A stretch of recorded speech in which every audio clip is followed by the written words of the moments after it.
This episode of the Stardom Cast is sponsored by Puro TV, your one-stop shop for all your Puro DVD needs.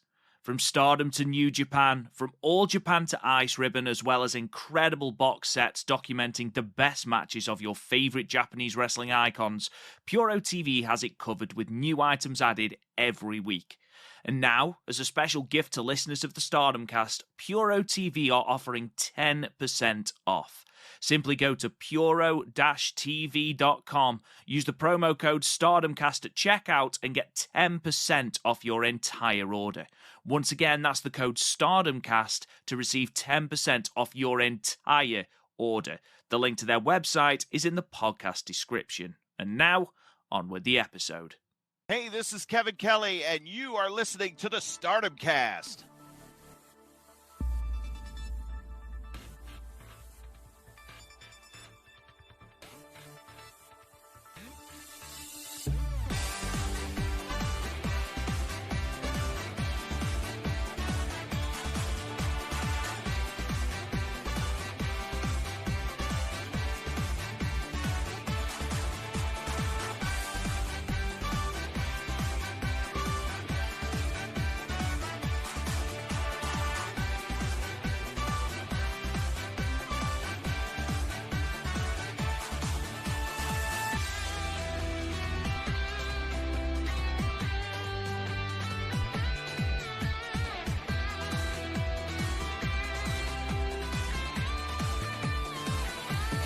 Hello guys and welcome to the Stardom Cast, your weekly audio source of all things World Wonder Ring Stardom. I'm your host, Rob Gooden. I'm joined as ever by Matt Turner. Matt, I'd ask you how you were, but good God, I feel like we're not going to have time in this episode. No, and real quickly, I just want to, because it is the most wonderful day of the year for us pro wrestling fans. I am fantastic, as always. And again, we probably have an upwards of a 2.5-hour show on deck here. But it is the most wonderful time of the year. So I just want to wish you and all the friends and family of the Stardom Cast a happy WrestleMania weekend. I hope everybody enjoys the shows. It is my second favorite day of the year.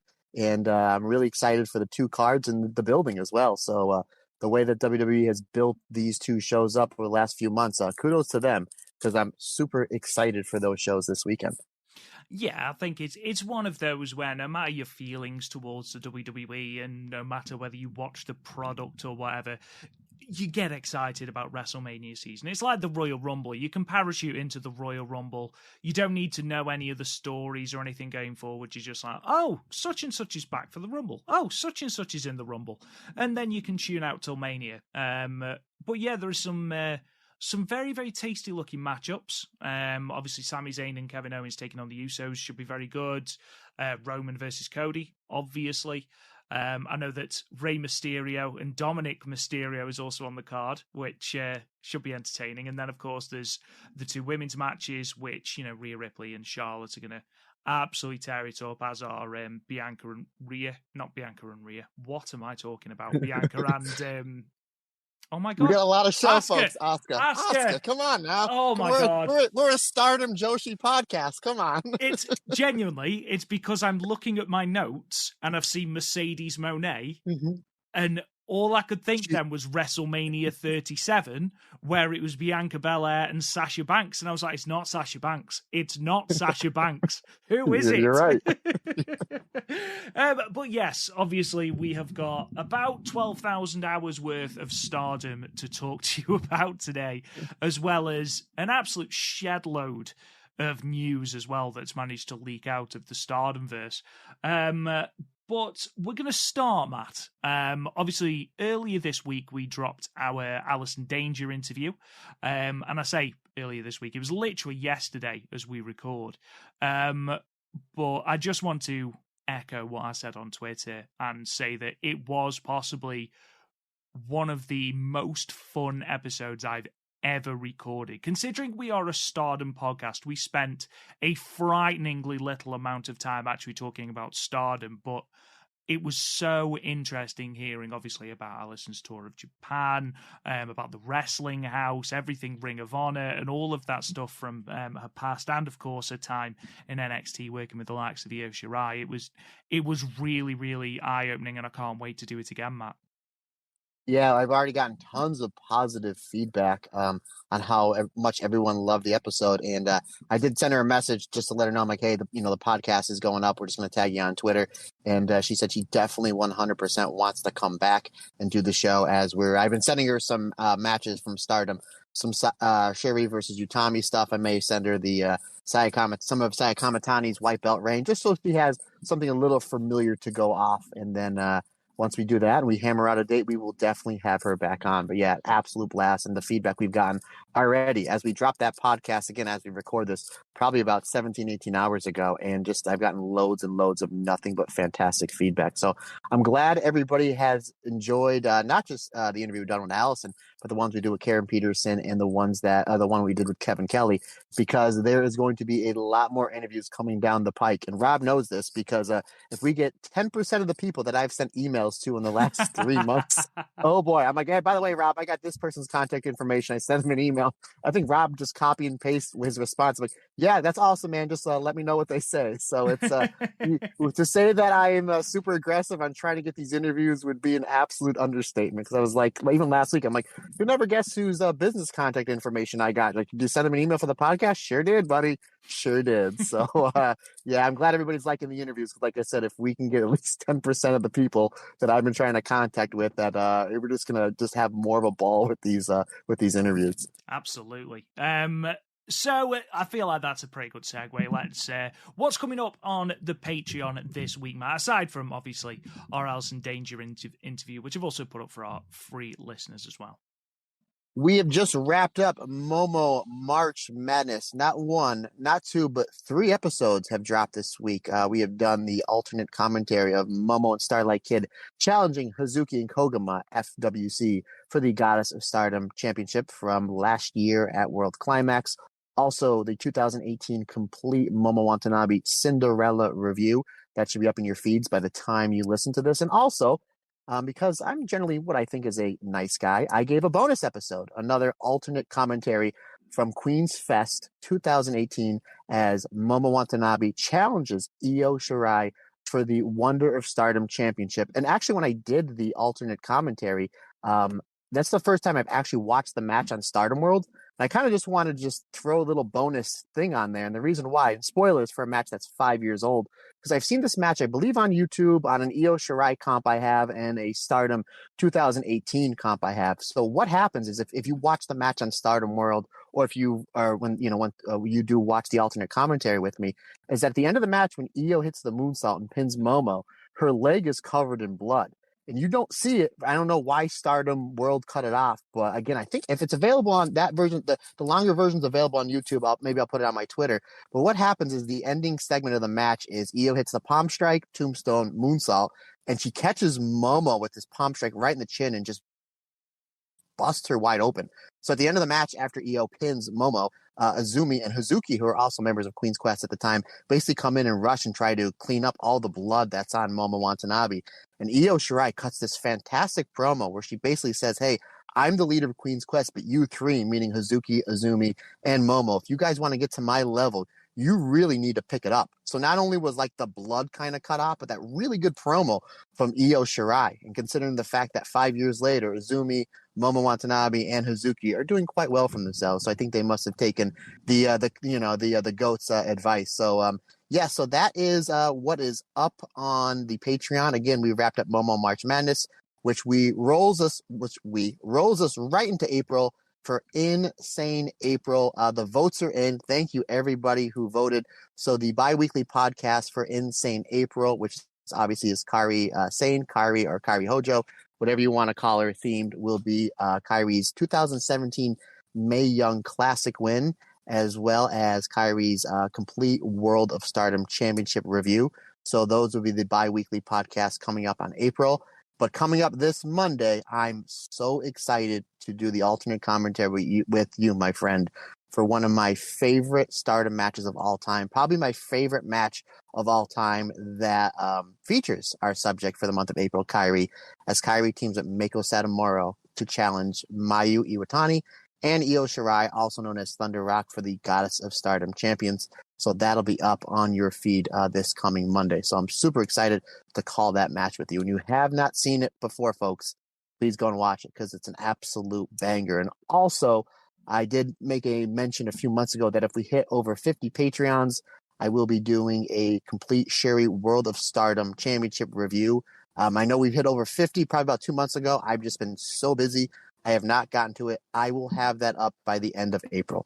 Just because, one, I have some days coming, with the Easter holiday, and I always take the day after WrestleMania off. So I'll have a little bit of downtime in the month of April. Not only that, if I don't put that episode up and complete it by April, I'm not going to have any time as we roll into the new Patreon, added stuff coming in May. So I appreciate everybody's patience. But yes, at the end of April, I will have the complete Sherry World of Stardom Championship review up. And that'll be for all tiers, the $1, the $3, and the $5 tier.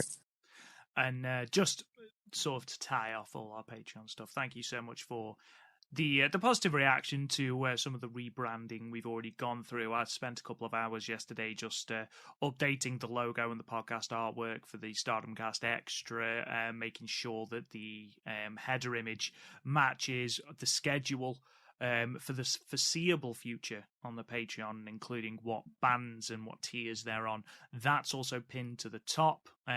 So yeah, go and check it out if you haven't already. Thank you so much for the feedback. And thank you to our newest patrons, Christian Decker, Craig Holder, Sean Montrose, and Corian Ainsley. Corey Ainsley? Kauri, I'm really sorry if I'm butchering that name. Please let me know on Patreon or on Twitter if I'm butchering that name and how to say it. I think it's Kauri. Here, I'll fill this in. I want to publicly say thank you, Rob, for all the hard work you did on the new Patreon schedule. I mean, the artwork, the slides, everything that you did, I can tell you spent a lot of time doing it. And as always, my friend, I'm not just saying this because you're my friend and you're the co-host on this podcast. As always, anything you do when it comes to this podcast is always top notch. So I just want to publicly say thank you, my friend, because you make me doing this job. It's so much more fun. So thanks, brother. No, not at all. Thank you. Thank you for reinvigorating my love of Stardom. We've talked about this before, and it's not a job. It's an absolute pleasure doing this, and obviously the support we get is a huge contributing factor to our love for this.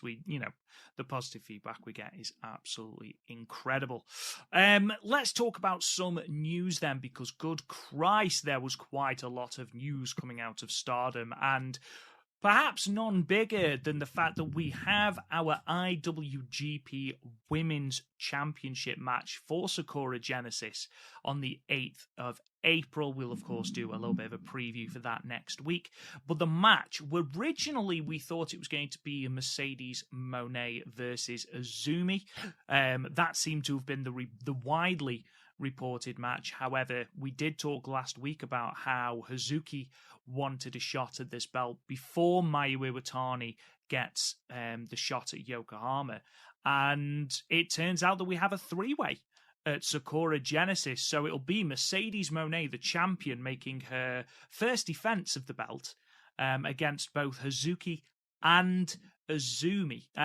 Matt, how do we feel about this match? Are we excited? And do we think that Mercedes Mone is going to retain? Probably, but what do you think? I know last week I said I'd rather choose singles matches. However, this is going to be an absolute banger.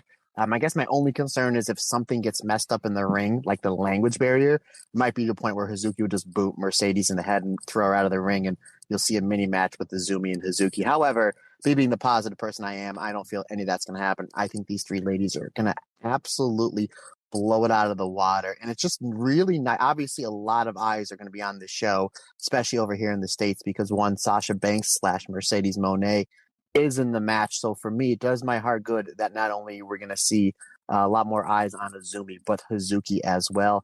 And I've had a lot of my WWE friends and fans that said, hey, we don't know too much about this Stardom.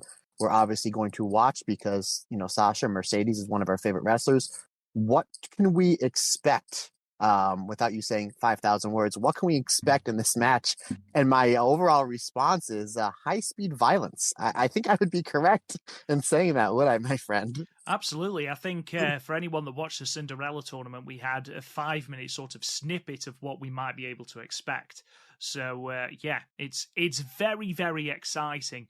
The idea of these three going at it. I am going to quell that excitement a little bit in a moment, but is there anything else you want to add about your thoughts on this match? I mean, I assume we are both on the same wavelength when it comes to who is going to come out on top. There's not a chance that Mercedes Moné drops this belt before Yokohama, is there?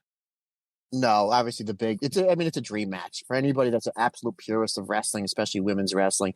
I think one of the biggest dream matches without getting into a DeLorean. If you have a DeLorean reference on your bingo, Stardomcast bingo card, pencil in, folks. Without you getting into a DeLorean, I think is Mayu versus Mercedes. Obviously, Mayu has been the flag bearer of Japanese women wrestling for the last 7 or 8 years, where, again, Sasha Mercedes has been one of the flag bearers for women's wrestling over in the States for the last, 6 or 7 years. So to have these two meet on what is going to be the biggest Stardom show of all time, and judging by where I've already seen the pre-sale tickets already, this thing's going to sell a ton. But that's obviously the big match to draw. So as much I would not be heartbroken to have Azumi versus Mayu or Hazuki versus Mayu, it's literally a once in a lifetime match. So yeah, I agree with you, my friend. Yeah, absolutely. Unfortunately, despite Mercedes doing this run with New Japan, which I think is great, I do expect eventually for her to either rejoin the WWE or go to AEW, one of the bigger American promotions. But whilst we've got Mercedes Moné doing this, why not utilize it? And to be honest, Matt, we might as well jump ahead a couple of items on the news just to talk about those tickets for the Yokohama Arena. And as you've already mentioned, it is selling incredibly well. So center seat A and center seat B, those are all sold out. The front row seats are all sold out. The female only seats in A and B are sold out, as are all of the under 25 seats. Those are the cheaper ones at 3,000 yen. All of the family seats are sold out. We have a few remaining for wheelchair access, and then the Arena B, which is the voice out prohibited area, which I presume is where you are not allowed to cheer. They are also sold out. So whatever Stardom are doing in putting together a card for this show, and we've got some more matches to add to that, of course, as we get on through this podcast, it seems that people are very, very excited, and I do expect a decent number at the Yokohama Arena come the 23rd of April, Matt.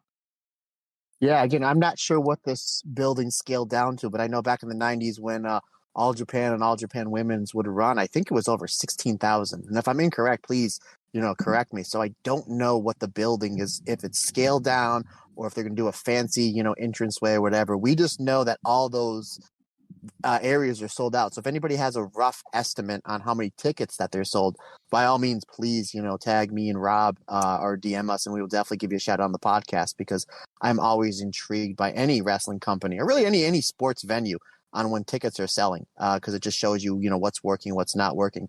So whatever Stardom has been doing over the last 2 or 3 weeks, which obviously we have a Stardom podcast, so we know what they've been doing, we know what's working, and clearly this is all piggybacking on Tam Nakano winning the red belt. So thank you, Tam, for the house. So yes, it's very much a case of Tam drawing these numbers.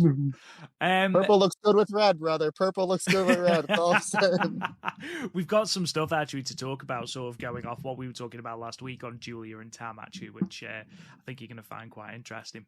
I said I was going to quell the excitement around the IWGP Women's Championship match, and I hate to be the bearer of bad news, you know this, but our friend on Twitter at BowlingJD, the Red Leaf Retrocast, he sort of clipped a section out of the Wrestling Observer, and it reads thusly: expect very limited women's wrestling on the Japanese shows. The IWGP Women's title is to be defended on big shows, but Gedo is in charge of New Japan booking and doesn't have an interest in women's wrestling right now. Takaki Kidani wants women on the big show because it hopefully makes new fans for Stardom and increases interest outside of Japan, and they have the feeling the US shows needs a women's match, although no women have been announced for the Washington, D.C. show. So, a couple of things, obviously, to pick out from that. That sort of knowledge that Gedo isn't huge on the idea of women's wrestling, and this, at least the impression I get, this entire IWGP Women's Championship is something that has been pressed on him against his will.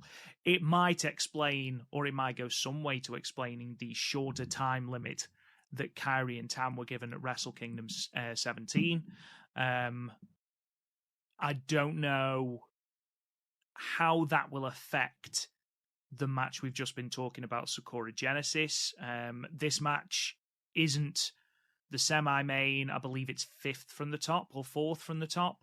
So even though it is a championship match, it's not obviously held in the same regard as the other championship match. I think the tag titles, I think it's Bishamon and Aussie Open are on after Mercedes, Hazuki, and Azumi. So it doesn't sound great coming out of that. Obviously, it's been the entire concept is to try and build interest in Stardom, according to Meltzer's report, if you're Kidani anyway. We said last week, actually, that we thought it was interesting that the championship wasn't being advertised for the upcoming New Japan shows in Washington and Philadelphia. But that could change, obviously, with the result of this match from Sakura Genesis. But had you seen this report before, Matt? And what are your thoughts on it? I briefly read it. I try to stay away from anything negative, wrestling or life related. That's just the way that I am.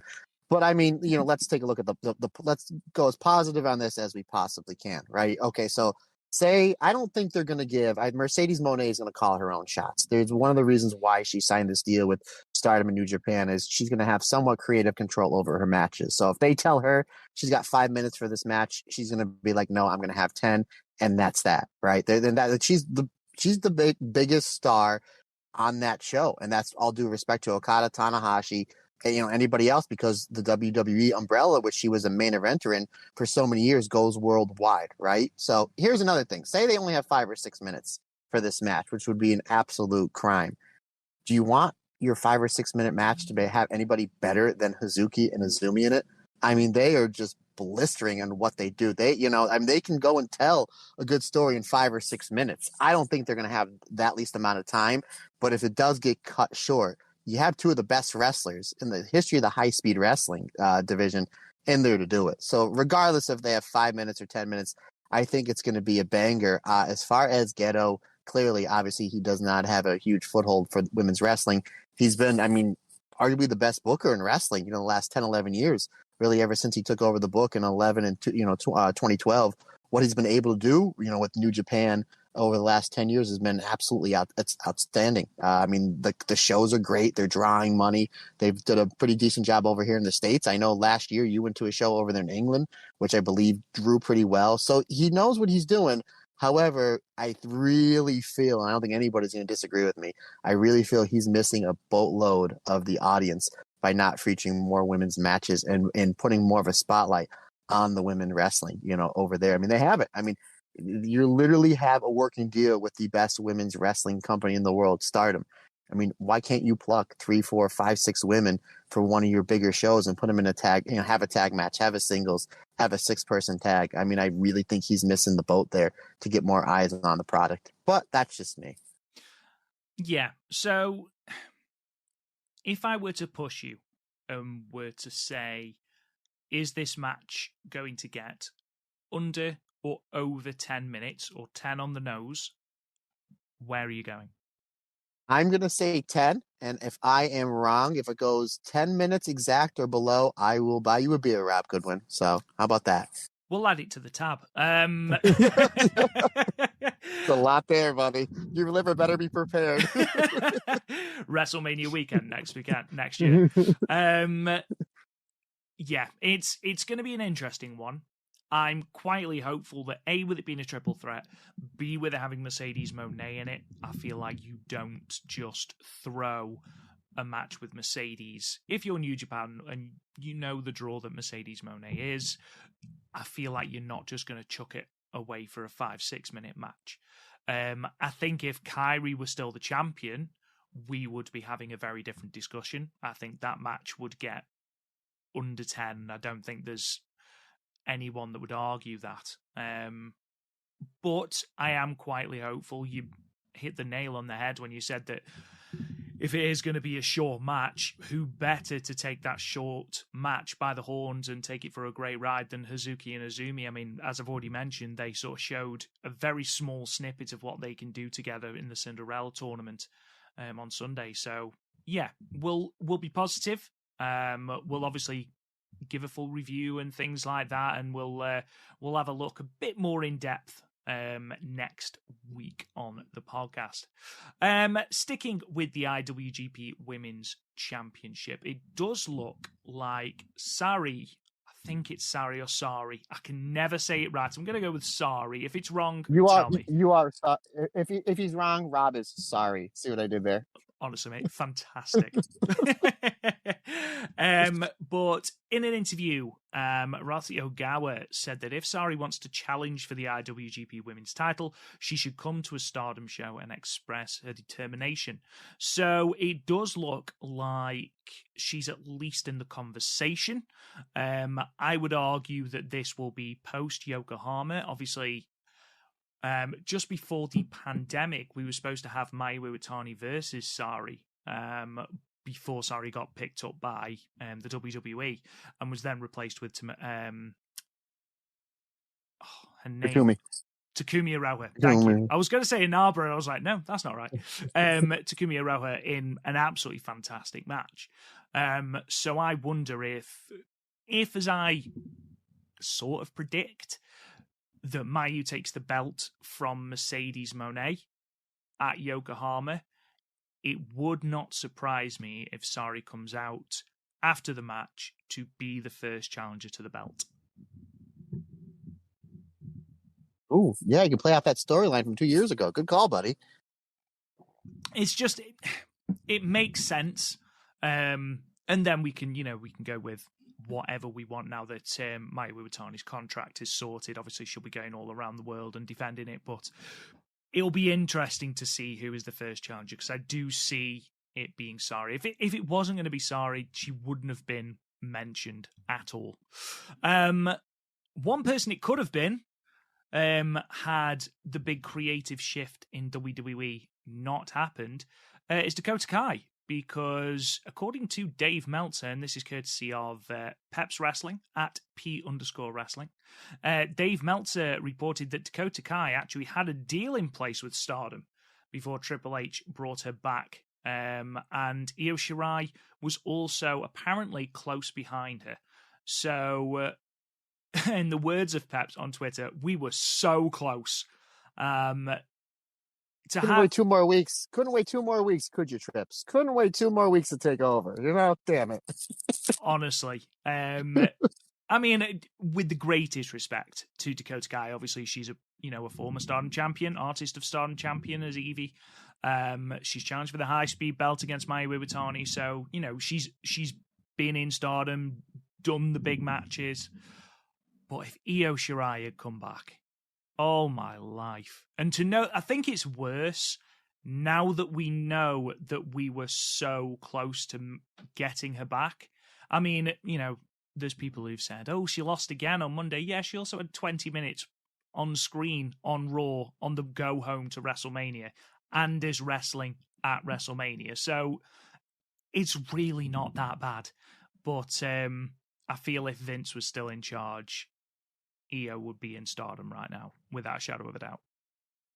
Yeah, I touched upon this when all those rumors were going crazy back in August, back before you came on the podcast. And I even, when I was doing my preview of the 5-star, I even just kind of booked, what if Shuri wins the 5-star and then Io comes back and then it's like Shuri challenges Io. Like, she's the champion. She won the 5-star. I get to pick my opponent. Well, I want to be the best ever. I'm picking Io. That obviously will probably be part of our what if segment for the what if Io came back. But yeah, it seems like we were so close, and I know there's a lot of people that were so upset that she came back. And folks, I don't need to tell you, and I don't need to sell Rob on this. I'm the biggest Io Shirai fan in the world. But you have to understand, she's definitely making more money in WWE. She's not wrestling those 20, 25-minute matches with Mayu where she's getting dropped on her head in front of like 1,200 people. She's wrestling a much safer style, making way much more money. She definitely loves, what's going on over there in America. I believe she's opened up like a jiu-jitsu school, or is like part owner of like a jiu-jitsu school in Orlando or something like that. So again, kudos to her. Let her do what she wants. She's definitely earned it. But I remain optimistic that I think she'll be back in Stardom sometime. Usually when they re-sign people, they re-sign them for 2 or 3 years, but they may have the option to opt out. So maybe she just wanted to sign for 1 more year to get that big WWE money and then maybe come back to Stardom. I think it's eventually going to happen. I think she's only 32, 33 years old. So I think eventually we will see Io back in the WWE. But yeah, just knowing we were so close, it was like, oh, come on. But at the same time, the Stardom roster is insanely loaded. So not that big of a heartbreak. Well, that's going to sort of piggyback on my next point, because it's also been announced that Kairi's Stardom contract has actually expired and she's a freelancer again. I don't, just to sort of nip this in the bud, I fully expect her to still do Stardom events, but she will be cropping up in other areas. Looking at Kairi's run, how do you think they've done the Stardom higher-ups? How do you think they've booked Kairi? And how would you grade this latest run from Kairi? I'm actually shocked that on the Patreon, that was one of the options. Is I was going to review Kairi's 2022 run. I'm like, this is going to be a clear winner, and it didn't even do the top 2. And I was really looking forward to going back and watching it just for that reason, Rob. I wish she had more matches. I'm sure everybody does. I wish she was in the 5-star. I wish they would have done more with her and Saya, because now we're not sure what's going on with Saya and the white belt. They never completed that story. They never completed her and Utami at Dream Queendom went to a draw, and Utami saying, hey, I want a shot at the IWGP belt.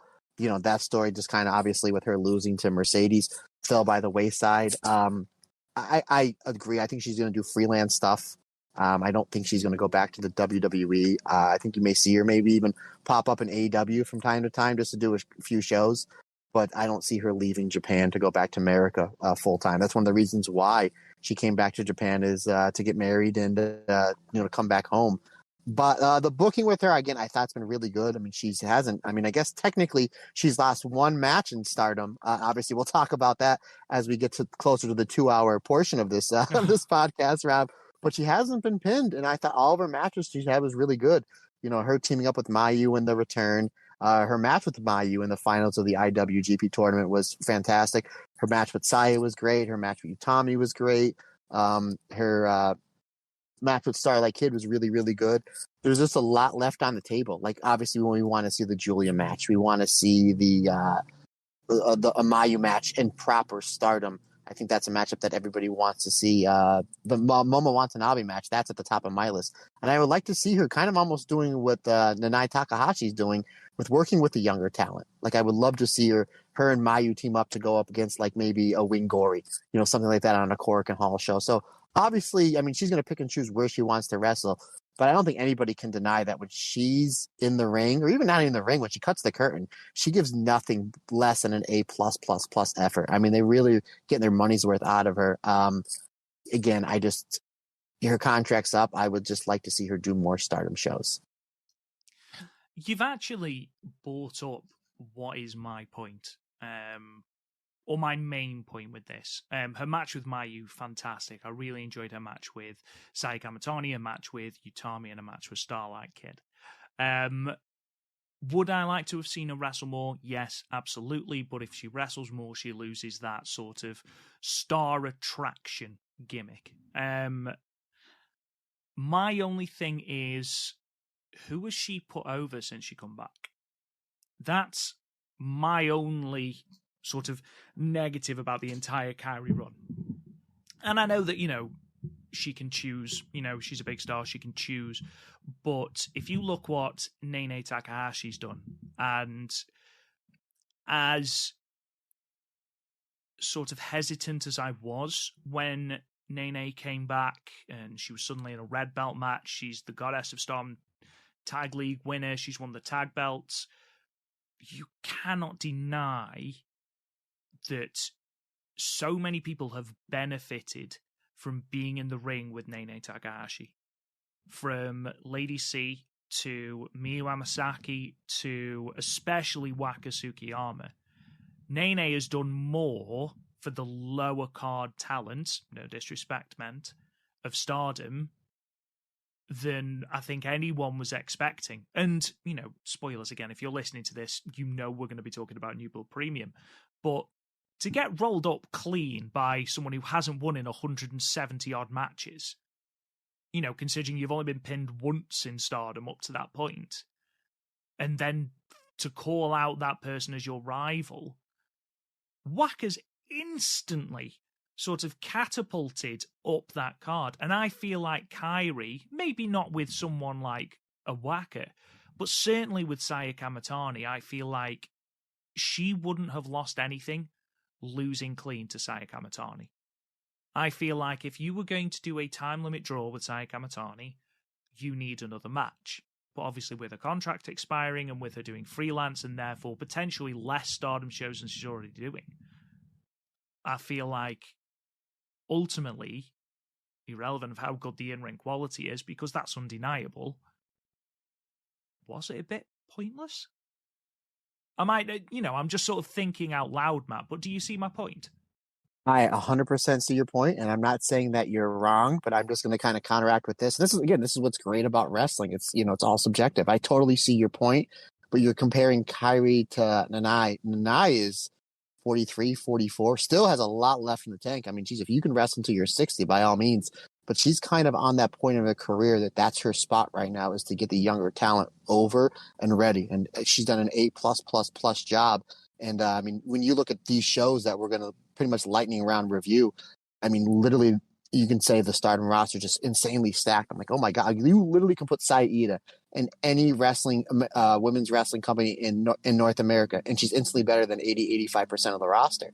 But like, that's Nanae's spot right now, is to get the younger talent. Oh, and I want to see a Saida versus Nanae singles match, please. I just booked that in my head. Please, Stardom.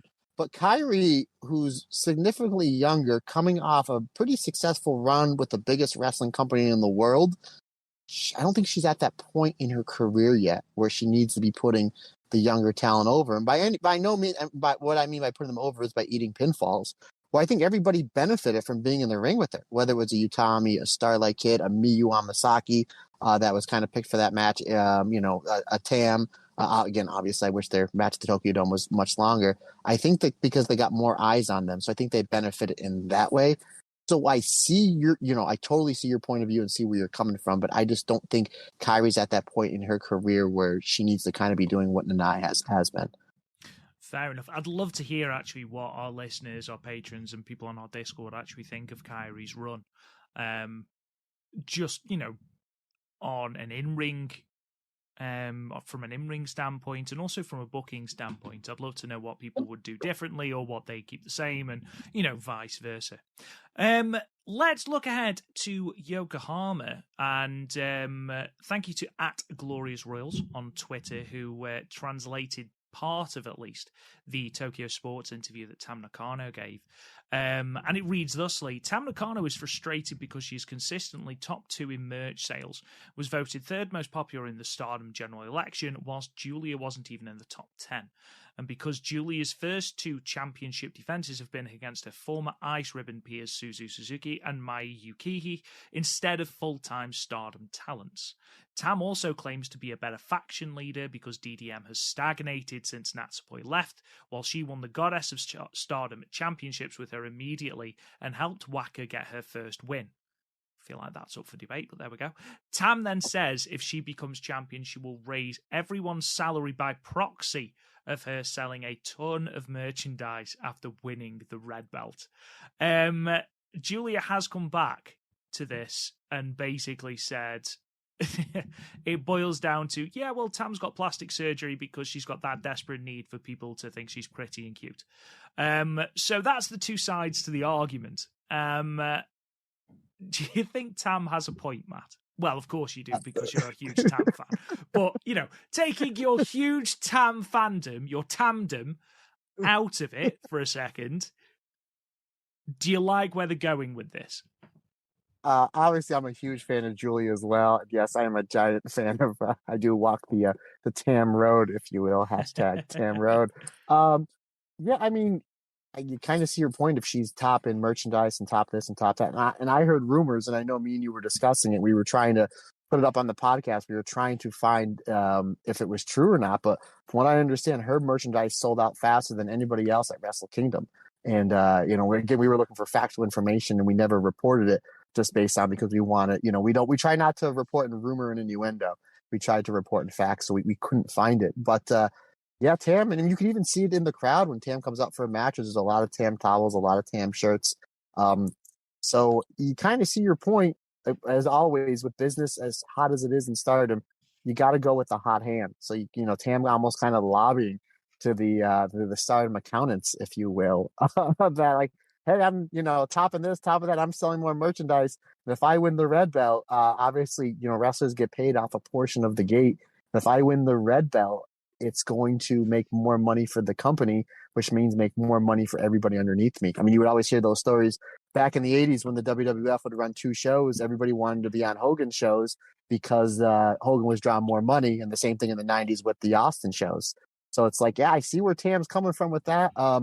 Is she a bigger star, going to draw more money than Julia? I don't know, because I just see Julia as such a huge, huge megastar.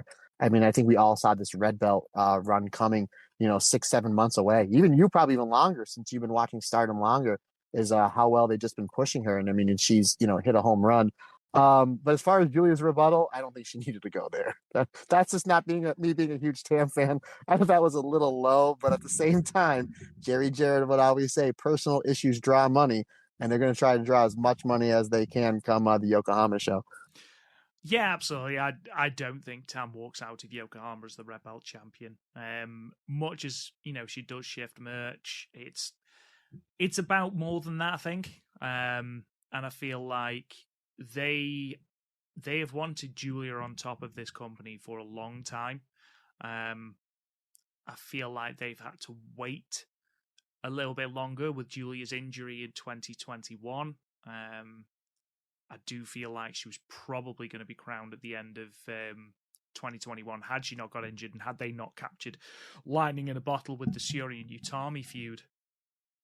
But yeah, now that they've got there, now that Julia is over with the crowd, now that she's putting on banger after banger after banger, I don't see them taking the belt off her anytime soon, irrelevant of whether it's against her rival in Tam Nakano or whether it's against Mayu Iwatani or whether it's against Utami. I can't see Julia dropping it until at least the end of the year, and that does depend heavily on who wins the 5-star, which I'm looking forward to talking about, because this Cinderella tournament has thrown just everything into complete disarray.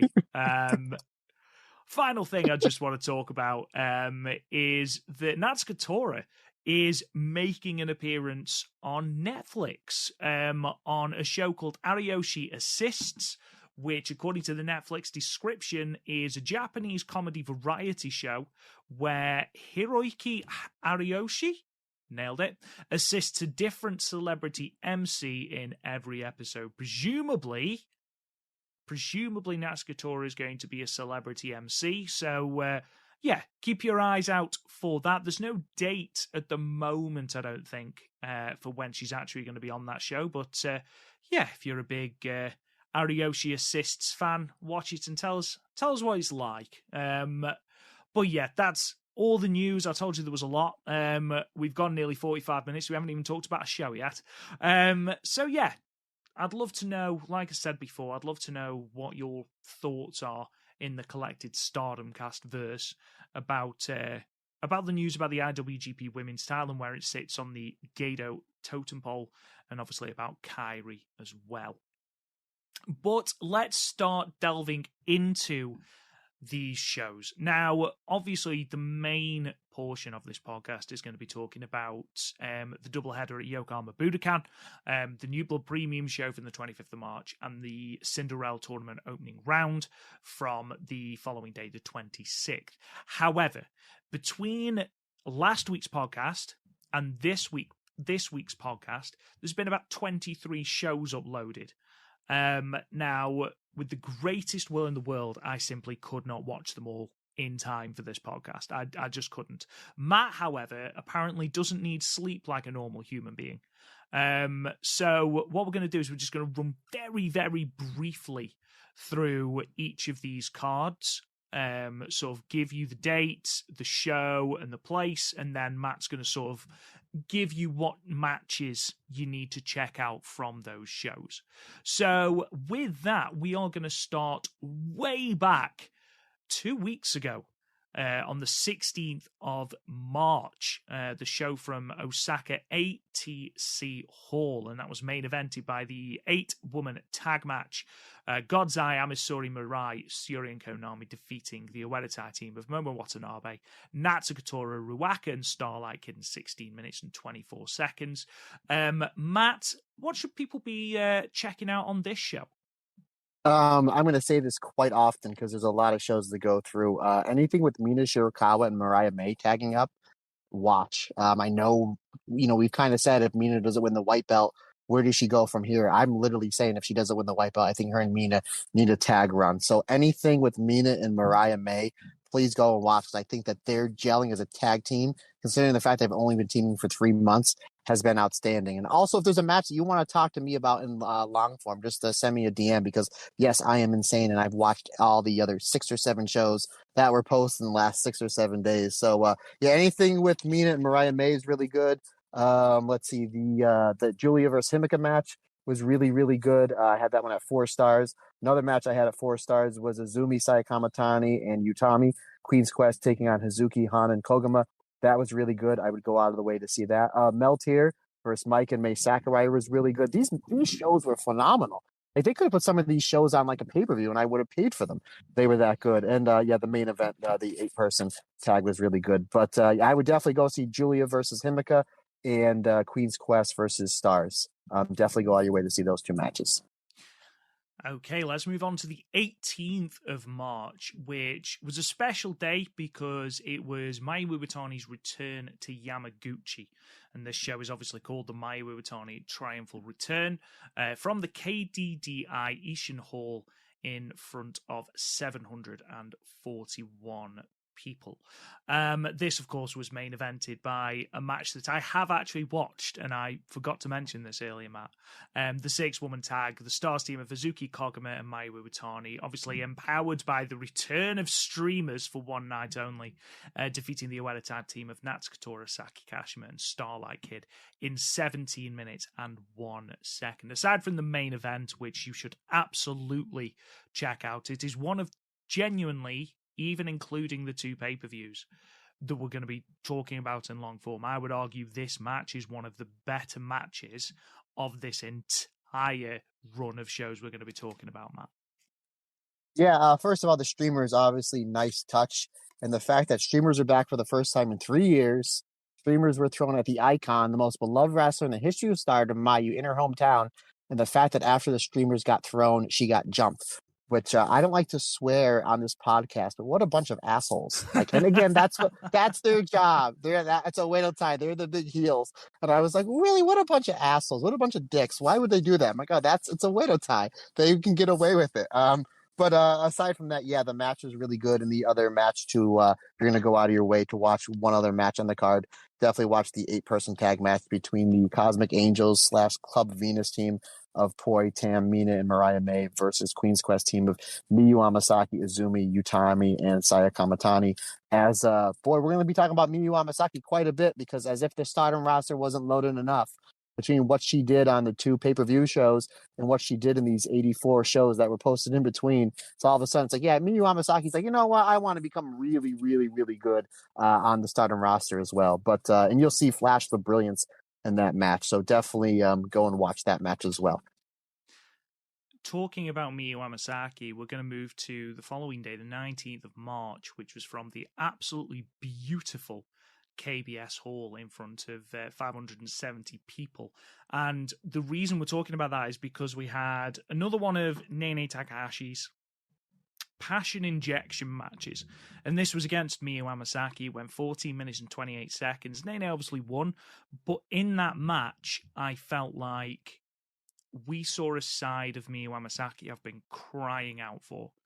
She's got, those flashes, but I thought here she started to really, really, really put it together. And then across New Blood Premium, and especially her match in the Cinderella tournament as well, I feel like we're starting to see a huge jump in improvement in Miyu Amasaki. And over the course of these shows, I would argue she's in the top 3 for MVP, without a shadow of a doubt, Matt. Yeah, she looked really good here. And the one thing that drives me crazy with any wrestlers, when you throw terrible forearms. I mean, I throw a lot of forearms. Mitsuho Hamasawa is one of my all-time favorite wrestlers. I mean, he throws forearms that would knock out King Kong. When I see somebody throwing weak forearms, I'm like, oh, come on. And Miyu Amasaki, up until really this match, she throws some of the weakest forearms I've ever seen. I'm like, you can't break an egg with that forearm. I'm like, literally, Yuji Nagata comes and teaches classes from time to time at the Stardom Dojo. You can't take Miyu Amasaki aside for 10 minutes and show her how to throw a forearm.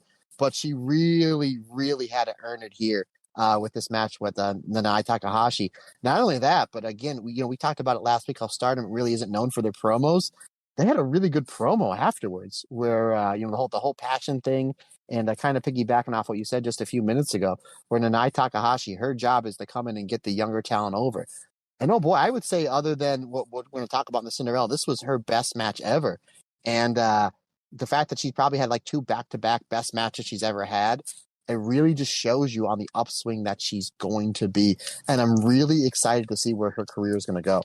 But yeah, that match was fantastic, and they really laid into each other. You want me to give me my other recommendations for this show there, good sir? Of course. If you like high-speed wrestling, check out Azumi versus Starlight Kid versus Saki Kashima versus Koguma, and don't blink, because that match goes under 9 minutes. And it's literally like just 4-way high-speed match. It's all a whole bunch of crazy, crazy stuff. That was an excellent match. The Meltier versus Himika and Julia, that was awesome. And obviously that's the match where, Tam cuts Julia's hair. But there's obviously, if you've seen their matches before, which we have, their matches get very, very violent, especially their last 2 matches, the 5-star final and the hair versus hair match at the Budokan Hall show. And usually when they have tag matches, you kind of see like a little bit of that violence. A lot of this stuff was like disgusting, like in the best way possible. And you didn't see this match yet, did you, Rob? I haven't seen this one, no. Definitely watch Meltier versus Himika and Julia, because I mean, obviously Natsupoi and Himika are great. The tag stuff Meltier does is really great. Himika and Julia, who really aren't a tag team, their stuff is really good. But a lot of the matches focus around Julia and Tam. And I don't want to spoil any of it for you, because you do. And if you have, I know you haven't seen it, buddy. I don't know. And if with the listeners, if you haven't seen it, go and watch it. If you like what they do with the stiff slaps and just the pure violence that they do, and obviously it's probably what we're going to get. It's what we're going to get at Yokohama. There's, they're not going to be doing a lot of head scissors and wrist locks. I'll tell you that. Yeah, definitely go and watch this match, because it just builds towards the finish of what we know what happens with Tam cutting Julia's hair and cutting that epic promo. So definitely go out of your way to watch that one. And then you can probably go and watch Lady C. Utami and Sai Kamatani versus Mirai, Amisori, and Shiri. I mean, you literally have Queen's Quest versus God's Eye. That one was really, really good. It went less than 12 minutes. I wish it would have went a little more time, but that was really good. But yeah, buddy, when you get an extra 15 minutes out of your day from writing your 84 books, definitely go and watch that Meltier versus Himika and Julia match. I will definitely do that. Then finally, in this run of shows, we move to Hamamatsu, Act City Hamamatsu to be precise, from the 21st of March in front of 610 people. The first thing to note is Stardom did really good numbers across those 2 shows. That show from KBS Hall has outdrawn both the Dragon Gate shows that have taken place there this year so far. So good numbers for Stardom across the board for these shows. But this was main evented by the Donna Del Mondo team of Julie Himmick and Maika and Mai Sakurai, defeating the Uedatai team of Momo Watanabe, Natsukatora Iwaka and Saki Kashima in 12 minutes and 31 seconds. Matt, I think the first thing, or another thing to point out, should I say, is that Rossi clearly knew that a lot of draws were going to be happening over this weekend and held off until this show. I didn't even think about it. You just blew my mind, brother. Held on until this show to give us our first time limit draw of the run. First note, Utami Lady C. We thought that it was retired. It was back for this match. Holy Demon Army finish happened in this match. I literally wanted to note that. I know we were going to fire through these shows pretty quick. Saya Ida, Starlight Kid, I know you're a giant fan of Saya Ida. The fact that she got kind of a spotlight match in the opening match here with Starlight Kid, that was a really, really fun match. Azumi, Miyu, and Saya Kamatani versus Mayu, Hazuki, and Hana. That was really, really good as well. Mina, Mirai, Natsupoi versus Shiri, Amisori, and Mirai. Probably the best match from this show, if you ask me. And just goes to show, like, there's a lot of 6-person tag matches with the God's Eye team. Just goes to show what would have happened if they would have won the tournament and beat Prominence for the artist belts. A kind of head you win, tail you win thing. Mina, Mirai, and Natsupoi, when they were on a bunch of tag matches here and during this run, they do not dance. Not unless they come out with Tam, there is no dancing. So I was like, oh man, because Mina does her dance with the whole Club Venus thing or a singles thing. Obviously, Tam and Natsupoi, which I'll get to in a second, they do their thing. But like you hear the Cosmic Angels theme, and there's just no dancing. It just seems like, oh man, there's something that's just missing here. Like I wanted to see the dance. And speaking of, obviously we found out last week as we were recording that Mel Tier had a new dance and Natsupoi has new hair and a new entrance theme. And my exact words were, how do you improve on perfection?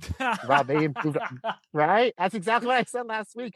Rob, they improved on perfection. I absolutely, the new theme, it's very, it's nice out now. It's springtime. Their new theme really feels like you're out, you're having a barbecue, and you're drinking a Mike's Hard Lemonade or something, and you're grilling up some burgers or whatever, and you're outside, and that song comes on. You just want to dance in your yard while you're sipping on some fancy beverages. I mean, they don't do the dance. I know you haven't seen. They don't do the dance in the entranceway. They do the dance in the ring. I'm like, well, that makes more sense. Get more eyes on you. That's smart.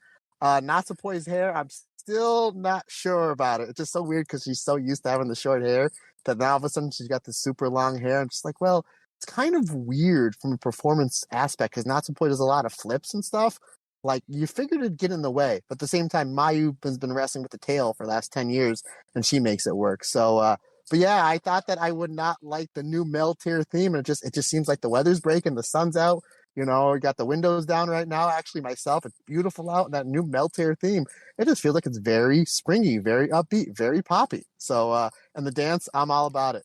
Give me more. And the one thing, and obviously I'm a huge Tam and Natsupoi fan.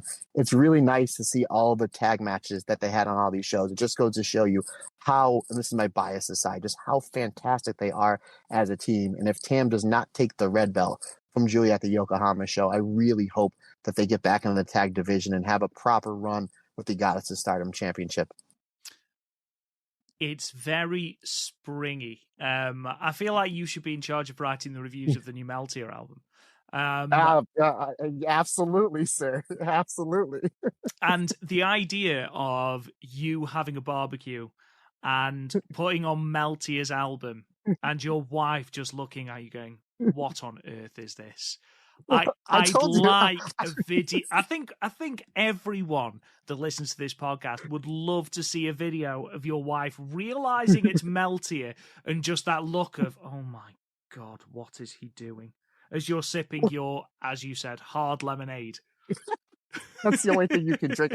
I can't be drinking an Iron Maiden Trooper, or a Broken Skull IPA I need to be having a Mike's Hard Lemonade or a White Claw or something like that when that poppy song comes on. But I did say last week in a text message conversation we had that I really want to start pushing our YouTube channel.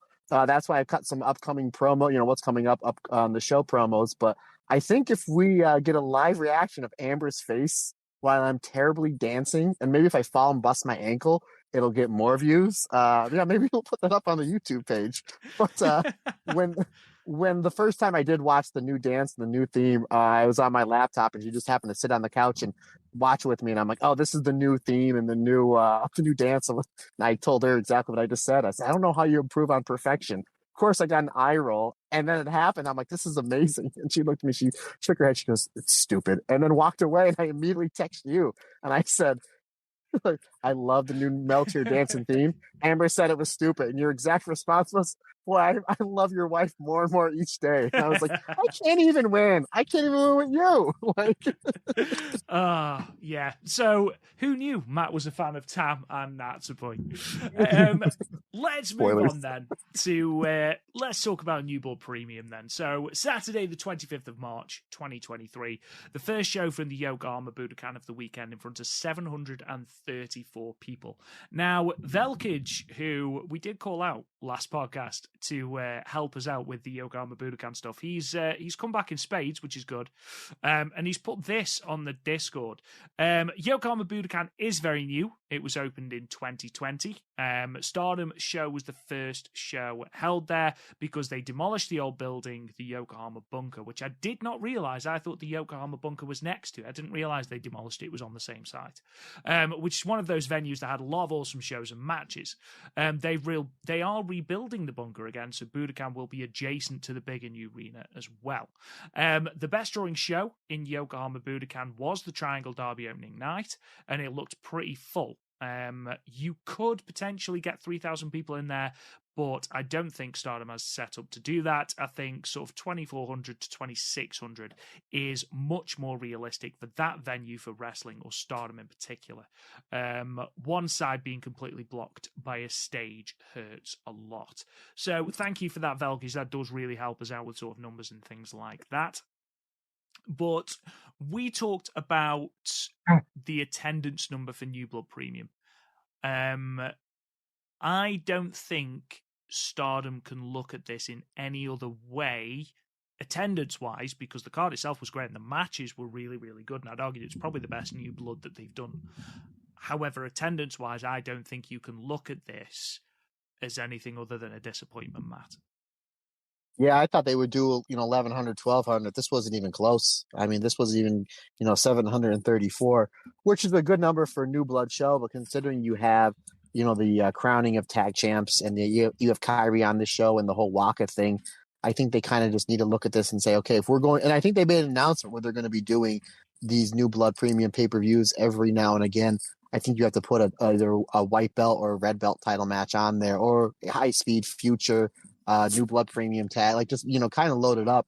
We did mention last week, there's no Saya Kamatani, there's no Mayu, there's no Utami, there's no Izumi, there's none of those big stars. And I think they have to look at it like, okay, obviously we didn't give you what they wanted to see. You can't have an excuse here. We clearly didn't want to come. So we didn't hit the number we wanted to hit. We're running the building back-to-back days, where obviously the next day does significantly better. But they just need to take a look at this and like, okay, here's what we did right. Here's what we did wrong. The show overall was a smashing success as far as quality. But as far as, putting butts in seats, they really didn't do it here. So I think what they need to do is they're going to be running these, pay-per-views. They need to maybe put more stars and more title matches on there. Yeah, maybe. Obviously, in future, they'll have the Future of Stardom champion on there. They'll also have the New Blood Tag Team champions on there. But you're absolutely right. Obviously, this show, it's the highest drawing New Blood show, obviously. But when you consider we had Julia on the card, we had KAIRI on the card, we had Nanae on the card, and I would argue that a lot of this card was due to the really good build of the Waka story. I feel that if Stardom hadn't done as good a job with this Waka Tsukiyama story as they had, you'd have been looking at even less, which certainly isn't what they want to do. You're absolutely right. Stardom did announce just after the first match, in fact, that they will be running the New Blood Premium pay-per-views a few times a year. I think their best bet of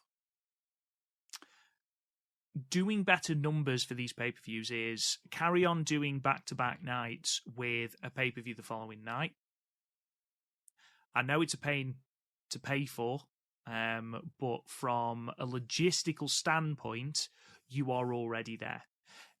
If they weren't already for the Cinderella tournament, you need to be offering some manner of comped ticket for that New Blood show. So if you buy a Cinderella ticket, you can get this one for 3/4 of the price or half the price or whatever. Get butts in seats. Get people talking about this show. And as much as the New Blood brand, and what they're doing with the New Blood shows, I love the New Blood concept. I think it's a really, really good idea. I think it's great that they air the actual show for free on YouTube. And we have got more of those coming up, which we'll talk about in a moment. I do think if it was up to me, I wouldn't have the pay-per-views full stop. I just wouldn't. Your whole concept of New Blood is that it's on YouTube, it's free, people can watch it whenever.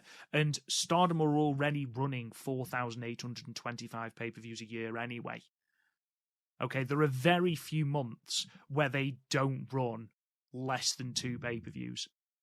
So to add more in the mix, as well as Stardom in Showcase, I feel is treading a fine line between oversaturation and trying to satisfy the need for more Stardom. I personally don't think you need these pay-per-view shows. However, if you are invested in them, which Stardom clearly are, I feel like you need more talent on the card. Okay, we said it last week. No Mayu Iwatani, no Utami, no Azumi, no Saya Kamatani, no Mina, no Hazuki. And I know Hazuki was scheduled to be on the card, but you need more names on there. If you want to shift tickets, you need more names on there. And that's clear from this. However, aside from the disappointing number, I thought this show really delivered, Matt. Yeah, I absolutely agree. I thought all the rookies looked really, really good, and we'll run into it. Obviously, I thought the 3 New Blood tag matches were all fantastic, especially the finals. And sometimes it's tough to put if you're wrestling more than once to kind of put on 2 really good matches. Not only that, but if you're in a tag match, you're not wrestling 2 people, you're wrestling 4. So you have to try to get yourself over, your opponent over, your partner over, the tag match over, the belts over, and I think that the 4 ladies in the final did that. And obviously, the main event had everybody sitting on the edge of their couch, or seats, or chairs, or wherever you were, because I know Twitter was an absolute buzz at like 5 o'clock in the morning, whenever this 6 o'clock in the morning, whenever this this match went on, because everybody was nervous going into it, and they did a great job, getting. I mean, really, this whole entire show. I mean, was really kind of I was ready to say no disrespect to the tag belts, but the tag belts got over. But really, the centerpiece of this show was really about Waka. Yeah, 100%. This entire show, and that's like I was saying when I was talking about the attendance. This was why people were buying the tickets. To be honest, I think you could have put anyone in the ring with Nene Takahashi. I don't feel like the reuniting of 7 Kairi will have moved that many tickets. In comparison, I think it was more about this Waka storyline. And they did so well building that people are so invested in Waka. It does help that she is just completely likable. There's like nothing not to like. She seems such a genuinely nice person that it's unsurprising that people have sort of thrown their lot behind her. But even so, I think it's really, really cool that Waka not only main evented this show, but got a lot of people talking, because the match itself has got a lot of praise, and rightly so. Let's talk about the pre-show then. The pre-show 3-way tag team match that saw Hanan and Hina team together to defeat the Uedatai team of Rina and Ruaka, and the Stars team of Momo Kogo and Saya Ida, with Hanan pinning Momo Kogo with what is called on the website 17 in 5 minutes and 44 seconds. Matt, what did you think of this pre-show opener? I thought it was pretty solid, and I mean, how much better can it be on a pre-show opener within about a 6-minute span? You get to hear Hanan's theme twice. I mean, come on, you know what I mean, buddy? Honestly, what better way to get bums on seats, to get tickets sold. If they would have said we're going to play Hana's theme twice before the show even begins, I think that 7:34 number would have been a 9:34 number. But that's just me. That maybe Tam isn't the biggest draw in Stardom. Maybe it's the Hana theme song. But I digress. A good match. I thought Saida was the MVP here in this match, and Saida has just been really, really on a wave of improvement these last 7 or 8 shows. So, but yeah, I thought she was the MVP here. But nice to see Hanan getting a win here on a bigger show. Yeah, absolutely. It was a standard sort of 3-way opener. I thought Hanan looked great. I thought Rina and Waka looked really, really good. It was another really, really, really good weekend for Waka. And we're going to be talking a little bit more about that later on. But overall, yeah, completely agree. Saida stood out head and shoulders above everybody else. I gave it 3 1/4, Matt. Decent opener. Same with me, my friend. 3 1/4. We opened the main card proper, if you like, then, with a singles match. Julia defeating the rookie Aya Sakura in her debut with the glorious driver in 8 minutes and 51 seconds. We saw the debut of 2 rookies on this show, Matt. How do you think Aya Sakura did against the red belt champion? I thought she did very well, but real quick, I just want to say I've noticed in these rookie matches or these new blood matches, all the newer people came out second. Like Julia came out second. I'm sorry, they came out. So Julia came out first. Micah and Himika came out first. Even Sherry came out first, which I thought was a cool concept, having the younger talent come out last. But I thought she did very well. I talked about it before. Miyu Amasaki's terrible forms and getting better. Aya Sakurai's forms are just as bad as Miyu's. I'm like, do they not teach? I mean, obviously, they ring positioning, timing. All these rookies are really, coming out of the dojo are really good. But when it comes to, like, forearms, like, it's just something that they don't teach. Like, we don't have time to teach that. You can pick it up along the way. Because I thought her forearms were below average, to say the least. But then her kicks were, like, really violent. And as we figured out was going to happen, we talked about last week, Julia gave this rookie a lot in the match. Not by no means was it 50-50, but for our World of Stardom champion, the leader of, the Stardom universe, to give literally a rookie in her first match as much offense as she did, which we knew was going to happen because Julia is very, very giving on putting her opponents over. And she made Sakurai look really good here. So I'm excited to see where she goes on in the future. And I thought this match did what it needed to do. And really a great way to kind of open up the show is with your World of Stardom champion coming out first. But I gave this one 3 1/4 stars. But I thought that for your first match, you're kind of in front of over 700 people on the first match of the show against the World of Stardom champion. I'm sure there was a little bit of butterflies in Aya's stomach. Yeah, absolutely. It's going to be a running theme, but I thought both rookies did very well. Their debut in front of, a big crowd in Yokohama Budokan, it can be quite a fairly daunting task. I know Hanako has done other shows before, but I thought Sakura did very well. I thought her kicks especially were a really, really good focus. Unless I'm very much mistaken, I believe that she is the one that has the martial arts training of the 3 rookies, so that would explain why the kicks look so good. Obviously, this is the very, very start of her wrestling journey, so those forearms and those strikes are going to get better. I felt like Julia was the perfect foil, and I mentioned this last week on the preview.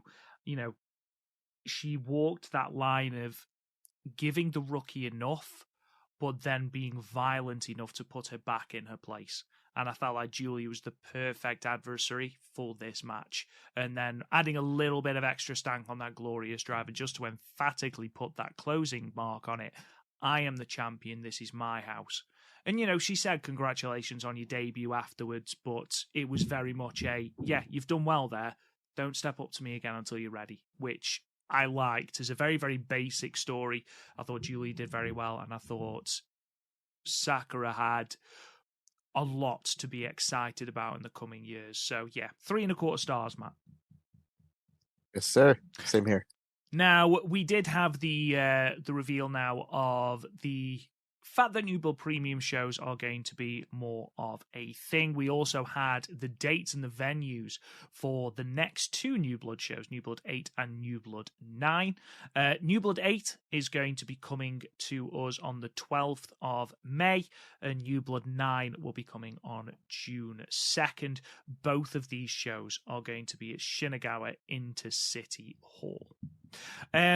We then move on then to match 3, a tag team match. Mai Himi defeating Hanako and Lady C, with Himika hitting the JP coaster in 10 minutes and 46 seconds. Now, as I mentioned before, Hanako, I believe, has possibly the most experience of the three. It's still fairly limited, but I know that she came from amateur wrestling, potentially. But overall, I thought she looked really good here. I do like the team of her and Lady C. And there was talk after the match of Himika possibly giving Hanako the JP coaster, which I think is a really nice story beat going forward. And would make sense for Hanako to join DDM afterwards, which was my prediction in the first place. But Matt, what did you think of this match? Yeah, you can tell Hanako has a little bit of an amateur background right from the start, because Micah has that judo background. So you'll see a lot of ground wrestling with Mike in the beginning, and Hanako went kind of back and forth with her. If you're going to wrestle Mike and Himika, if you know anything about their moveset, you're taking shoulder tackles, you're taking forearms, and you're taking at least 82 lariats. And Hanako took all that, and her feeding was fantastic, because you're going to get hit. It's not comfortable, so you can kind of maybe quince up a little bit. But her feeding, the way she fed for all of Mike and Himika's big offense for somebody in their debut match was perfect. And Lady C, who's getting more and more reps, and her improvement, I talk about it all the time on This Week, is clearly there. She looked great in the match as well, and Mike and Himika. It's just, it's a shame that Himika's retiring, but, we understand why, because these two are really, really clicking as a tag team. I thought all their tag stuff was really, really good. A really fantastic outing by all four women. I really enjoyed this match. Anytime I get to see Mike and Himika tag up, I'm, thoroughly impressed and enjoy it. But Hanako, for her debut match, I thought she was fantastic. You really can't ask for really much more than what she did. 3.5 stars I gave this one. Yeah, exactly the same as me. We're on a bit of a roll here, brother. All right, go us. We move on then to a singles match with whoever the Sexy Dynamite Princess is. Obviously, we don't know. We haven't had it confirmed. There's no way of knowing who it is under that mask. But she defeated super strong Stardom Big Machine with the pedigree in 5 minutes and 18 seconds. Now, I must apologize, because last week I erroneously said that it was Super Strong Stardom Machine who would be taking part in this match. And that's just not the case. It was not the case. She accompanied Super Strong Stardom Big Machine to the ring, but she was not a part of this match, though she did get involved randomly. This was about as fillery as filler can get, Matt. When we were kind of coming up to this show, we knew that the Waka and Tam versus Kairi and Nanae, we were, I joke all the time that Waka's leaving Cosmic Angels. She's going to do the crotch chop pedigree and join DX. And if somebody would have told me, Matt, you're 100% right, there's a crotch chop and a pedigree that happened in the show, I would have been like, no way, because that's the finish, because before the pedigree, Super Sexy Diamond Princess Machine does the crotch chop and then hits the pedigree. And I was like, oh man, clearly taking. I'm like, well, that's not going to happen for the main event now, is it? Or maybe it was planting seeds. I don't know. But if you don't know, I was going to text you, because I watch these shows live, and I know sometimes you don't. I was going to text you to say, if you don't know who this person is within about 5 seconds, we need to talk, brother. But hey, we have a new member of Club Venus. How about that? I know. How about that? We had 2 new members of Club Venus this weekend, and all I'm going to say is, very much like Clark Kent and Superman, you never see them at the same place at the same time. I've never seen Mariah May and Super Sexy Dynamite Princess in the same place at the same time. No, absolutely not. And if the internet rumors are true and it is Mariah May, I don't see it personally. I feel like it's not Mariah May, but I'm here to be corrected. Jesus Christ, she lived that gimmick. My God, she was so into that gimmick, wasn't she? This should have been on a Stardom and Showcase show. I think not for nothing. Like, obviously, give us Mariah May proper on the regular Stardom shows because she's fantastic. But if you're gonna do this gimmick, just either put it on like as an opener, like some random show, or just give me this version of her on the Stardom and Showcase shows because that gimmick fits perfectly in that universe, does it not, Rob? Oh yeah, absolutely. She ramped it up to 100 with the over the top dramatics. She did win, obviously, with the pedigree. I gave it 2 3/4 stars. It was fine. I was thinking about this because I genuinely don't know who Super Strong Stardom Big Machine is. And then I think it was Steve on our Patreon said, isn't it Yuna Mizumori? And now, yeah, I think it is. It is Yuna Mizumori, isn't it? I didn't know that either. Thanks, Steve. Appreciate you, brother. Yeah, because I was like, oh, I thought we were going to get the maybe or may not Saya Ida. So you're going to get some chops thrown. But yeah, I was trying to figure it out too. And then I was like, once Mina comes out and I'm like, oh, okay. That kind of, confirms that. But consider the fact that we've talked about this match longer, almost double the time that the match actually happened. I'm just going to, my star rating, I mean, how do I give this anything less than 5 stars, right? I mean, absolutely. Absolutely. I have GM 3 stars, which that means the gentleman's 3 stars. Yes. Yeah, I did think it wasn't going to get, I think I gave it 2 3/4 stars out of, I think it was ramped up a star just by how into it Mariah May was. Oh my God, next. Match 5 then. We start the New Blood Tag Team Championship Tournament semi-finals, and the first team into the final were Mirai and Tomoka Inaba to the surprise of no one. They defeated the team of Amisori and Nanami with the Mirror Mare.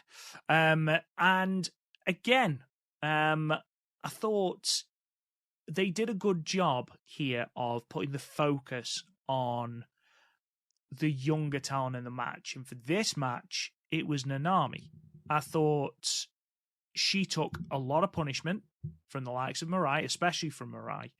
But I thought, considering she's in there with a heavy hitter in Mirai and a good striker in Tomoka Inaba, who we are going to see in her match with Shiori, is not afraid of throwing stiff kicks. I thought Nanami more than held her own here.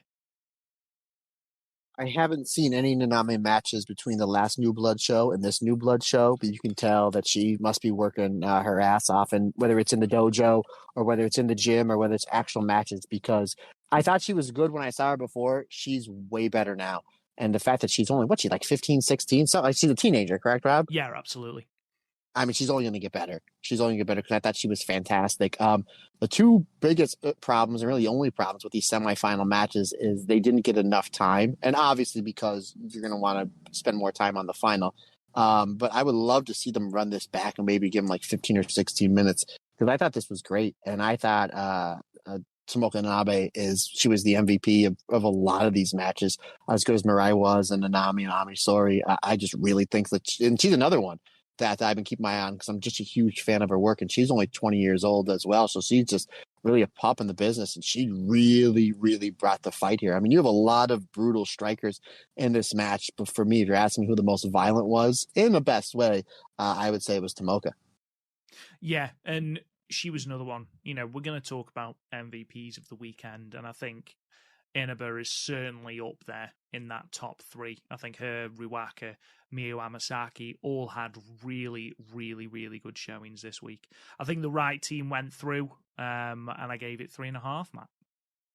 3.5 as well. And I just want to say that Nanami, Mirai loves throwing those lariats.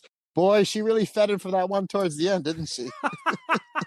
To be fair, I thought, Jesus, that's a hard lariat. And then Mirai hit one on Hannon, and I was like, good grit, the rolling one through the ropes, which was incredible, by the way. But yeah, she certainly seems to be enjoying throwing these lariats about, doesn't she? When you're good at it, then why not? Absolutely. Absolutely. We move on to the second semi-final, which was Starlight Hidden Karma defeating Mei Sakurai and Chanyota, with Karma getting the pinfall over Mei Sakurai with the Gianna in 7 minutes and 5 seconds. Thankfully, little to no Karma nonsense.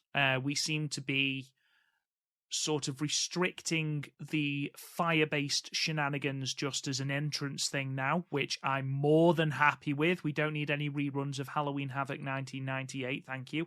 And I think the matches benefited from Karma focusing more on the wrestling we know she's actually really good at, or at least Haruka Umasaki's good at, rather than the mystical nonsense.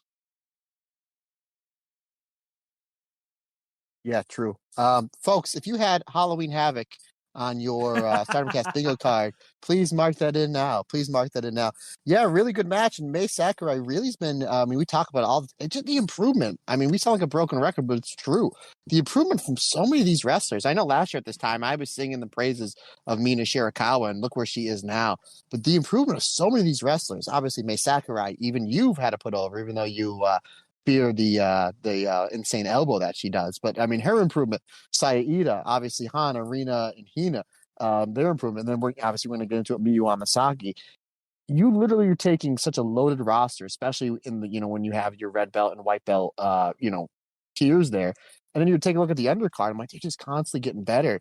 But when it comes to these new blood shows, because they give Mai Sakurai a little bit more time and a little bit more freedom to kind of do what she wants, she really shows out. And I thought Chan Yoda was good to hear. Obviously, Starlight Kid is one of the best wrestlers in the world, regardless of promotion or gender or age or nationality or anything. She's just so good.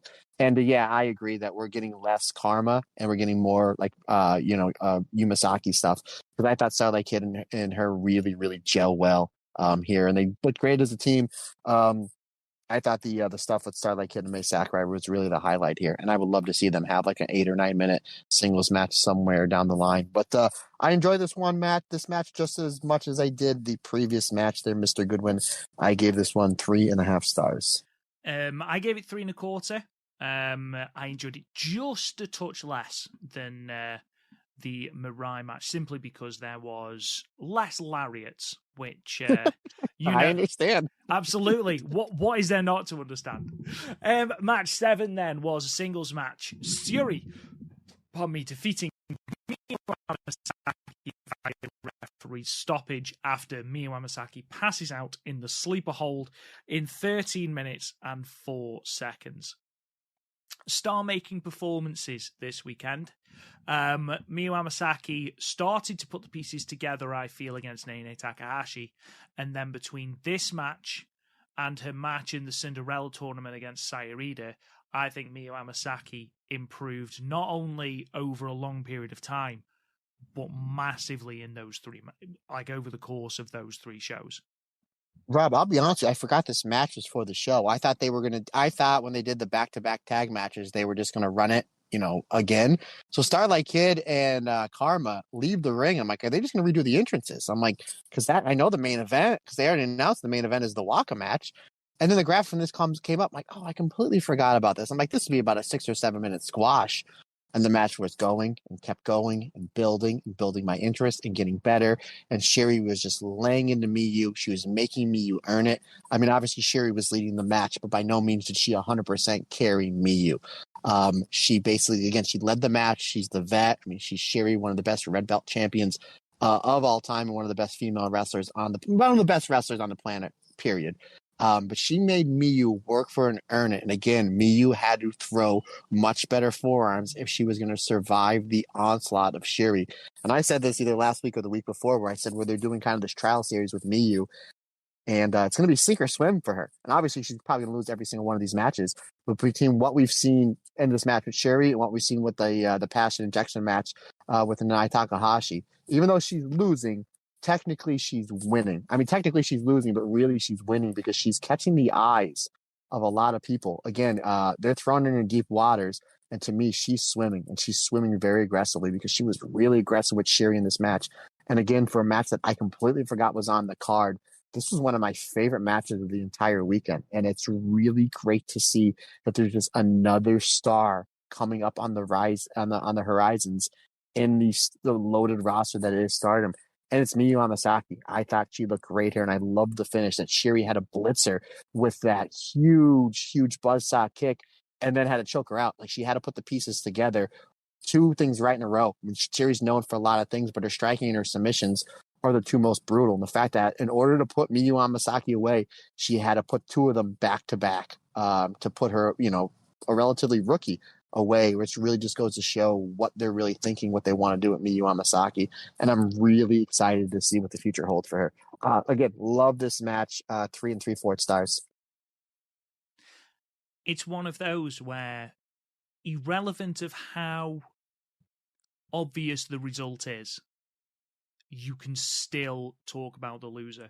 And I feel like this is a perfect example of that for Miyu. You've talked about the series that she's currently going through, that 7-match series. And they've done it with quite a few people. They did it with Unagi Sayaka. They did it with Mei Sakurai, are the two that come to immediate mind in recent memory. And it's benefited them hugely because it is a case of, right, you're on your own. Let's see what you can do. And it is a case of sink or swim. And I feel like Unagi benefited hugely from it. Mei Sakurai, massive. Absolutely massive, because not only that, she then went into the 5-star and carried on with that as well. So that was huge. And I think if Miyu Amasaki continues on this trend, obviously Stardom are expanding everything, so I am fully expecting the first 100 entrant 5-star Grand Prix. If Miyu Amasaki has that as well and has a block with the likes of Hazuki, Mayu Iwatani, Utami, and is able to carry on having these matches, I fully expect by the end of the year to be almost unrecognizable, because this match she has with Syuri, despite Syuri winning, and winning ultimately in quite convincing fashion, I think Miyu Amasaki looked great.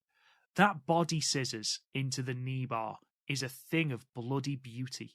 It really is. It's so well choreographed and it works so well. She hit it 3 times over these 2 matches and it just looked great. She's hitting the ropes and doing the satellite DDT, and everything just seems to be clicking, which is just great news. I gave it 3 3/4 stars as well. Overall, I'm over the moon that Miyu is progressing at the rate she is. Yeah, and before we move on to the next match, I have to mention it because I'm a giant Queen's Quest fan. Not only in this match, but some of the matches on the shows that took 2 weeks to upload. Miyu Amasaki got to carry out the Queen's Quest flag, which I don't think she's ever done before. So again, it's something that people may kind of just look at and forget about. But to me, like the entrances, especially in Japan, when you're doing something like that, I think it's just a little something extra that adds the fact that Queen's Quest, who to me are the standard bearers of any professional wrestling group of all time, the fact that she gets to carry out the flag, it's only a matter of time before she gets a cool robe. That's the next step. Absolutely. It happened with Lady C. It's going to happen with Miyu. It's a badge of honor carrying that flag. And with the robe, you may as well give it to somebody. Don't give it to them during the winter. Wait till like June or July where it's the hottest. So this way, there's your rib. You got to carry that in your bag. And you got to go to these blistering venues where it's like 110 degrees. Like, oh, by the way, here's your giant polar bear jacket. Congratulations, kid. Bow down to the queens. What a rib. We move on then to the semi-main event, which was the final that would see us crown the first ever New Blood Tag Team Champions, and that would be Starlight Kid and Karma, who would defeat Mirai and Tomoka Inaba, with Starlight Kid pinning Mirai clean with a star suplex in 13 minutes and 7 seconds. I don't feel like we see Mirai take many pins at all. So it was quite a surprise when Starlight Kid pinned her clean in the middle of the ring with a move that isn't even her finish. I mean, I don't know if it's a case of because of the height difference between Kid and Mirai, whether she couldn't hit the Black Tiger pile driver. But yeah, even so, to see her win with the star suplex, which we don't see her win many matches with, and to see Mirai take the fall, who doesn't usually take many falls, I thought that was really surprising. I am going to do a victory lap for saying that Starlight Kid and Karma would win the tag belts. And I'm going to do that because, Jesus Christ, I'm certainly not going to be doing any during the Cinderella review. Because I think I predicted 3 matches correctly out of the 18 we had on that card. I think Amber might have got the most right with 4. Yeah, I think she did. Terrible. But yes, overall, another Really, really, really good match. Kind of piggyback off what you said. I believe Starlight Kid is hitting the Black Tiger pile driver on Mayu, and Mayu's taller. However, it's Mayu, and she's like, "Can I fall on my neck?" Sure, absolutely. But I tell you what though, the Tiger Suplex is I know it's called the Star Suplex, but Tiger Suplex, it's basically the same thing. The way Starlight Kid does it is absolutely beautiful, and the one that she hit on Azumi at their high speed championship match a few weeks ago, the Triangle Derby Finals, where she like rolled into it. I think maybe she might want to start using that as kind of one of her finishes because she does it perfectly. She pops the hips perfectly. She's got the perfect Kurt Hennig on the toe style bridge. So I would not be heartbroken to see her winning more matches with that move. And maybe this is the start of it. I think we were kind of both like 50-50 on who was going to win on this one. I think you might have even picked the Oedo Tai team to win just because I picked the Mirai and Tomoka Inaba. But however, you did get that right. And there wasn't, didn't happen much this weekend between the two of us, brother. But I will say this was my favorite match of the two shows. I thought this was great. Somebody who really fancies a really good tag match. Mirai and Tomoka Nabe, they gel so well as a team. As much as I love the new errors, these two matches got me scratching my head thinking, boy, I tell you what, I wouldn't be heartbroken if Mirai started teaming with Tomoka more than Amisori. And again, I love Amisori. I think her and Mirai are great, but I just think they were a little bit more like violent. Like when they do the like that pop-up knee strike together. I thought that's a thing of beauty. Mirai does not throw any shortage of any lariats at all during these matches. I thought Yumasaki Karma was great here against Starlight Kid. She's fantastic. Starlight Kid really hasn't gotten any big, clear wins in the last handful of months, and we're kind of scratching our heads, kind of saying why, because she is so popular with the fans and she's so good in the ring. So it was nice to see her get a clean win with over Mirai here. But ultimately, this, again, my favorite match between the two weekends. This was a fantastic match. If you have not seen this match yet, please go out of your way to see it, because if you like tag wrestling, hard-hitting wrestling with really good building. I thought there was a couple times where they were getting towards the finish where I'm like, okay, that's the finish, or this is going to lead to the finish. The match just kept building. And for them to kind of build their finish the way they did in just over 13 minutes was just a thing of beauty and a thing of brilliance between all four of these wrestlers. But again, my favorite match between the two shows, 4.25 stars. Wow, you liked it considerably more than me. I gave it 3 3/4. I thought it was great. It was really well constructed. It was a good sprint. I think anytime you have Starlight Kid and Mirai in the same ring, it works really well. I thought Kid and Inaba had some really good exchanges. And let's not discount the effort that Karma put in. I think overall, Kid and Karma make sense to put the belts on. I think they have certainly gelled really, really well as a team from the first time we saw them. But Matt, we do need to talk about that voice change. Oh, I know you want to. Go ahead, buddy. It's all you.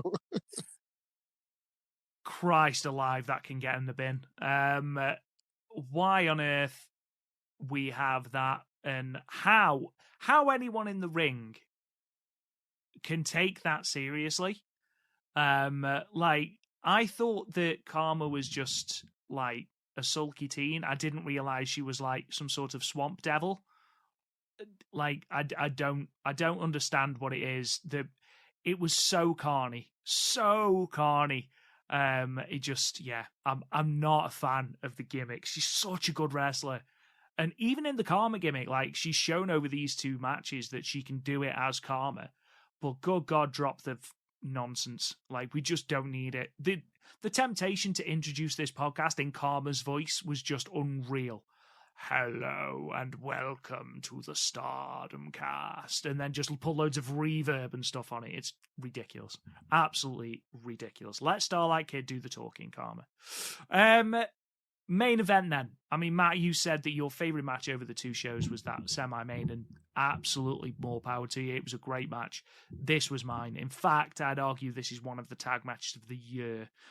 Match 9, tag team match. Tam Nakano and Waka Tsukiyama defeated Seven KAIRI, Nene Takahashi and KAIRI, with Waka Tsukiyama pinning Nene Takahashi with a roll-up in 21 minutes and 58 seconds. And I'm going to quote Karen Peterson's show review from Post Wrestling because she puts it best. She finally did it. After 2 years and 7 months and over 170 matches, Waka Tsukiyama not only got her first win in Stardom, but she pinned Nene Takahashi. She pinned a former red belt champion.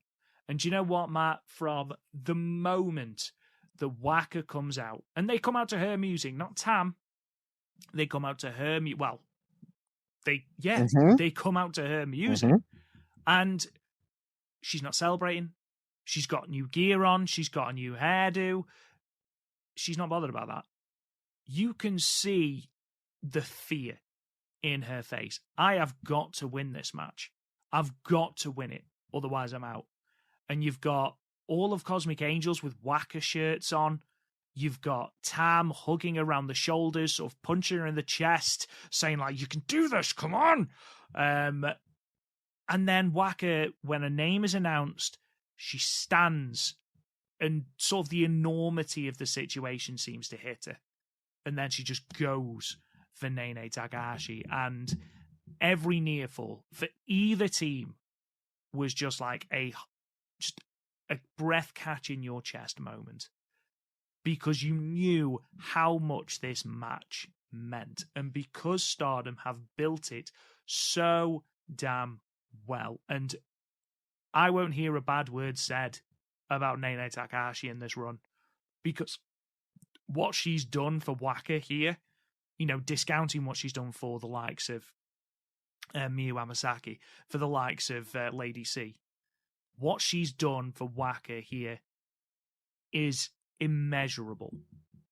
She's a former red belt champion, the longest reigning red belt champion. And she's been rolled up by Waka Tsukiyama, who hasn't won a match in over nearly 3 years. That's great. That's exactly what she should do in this match. That's why she should be there.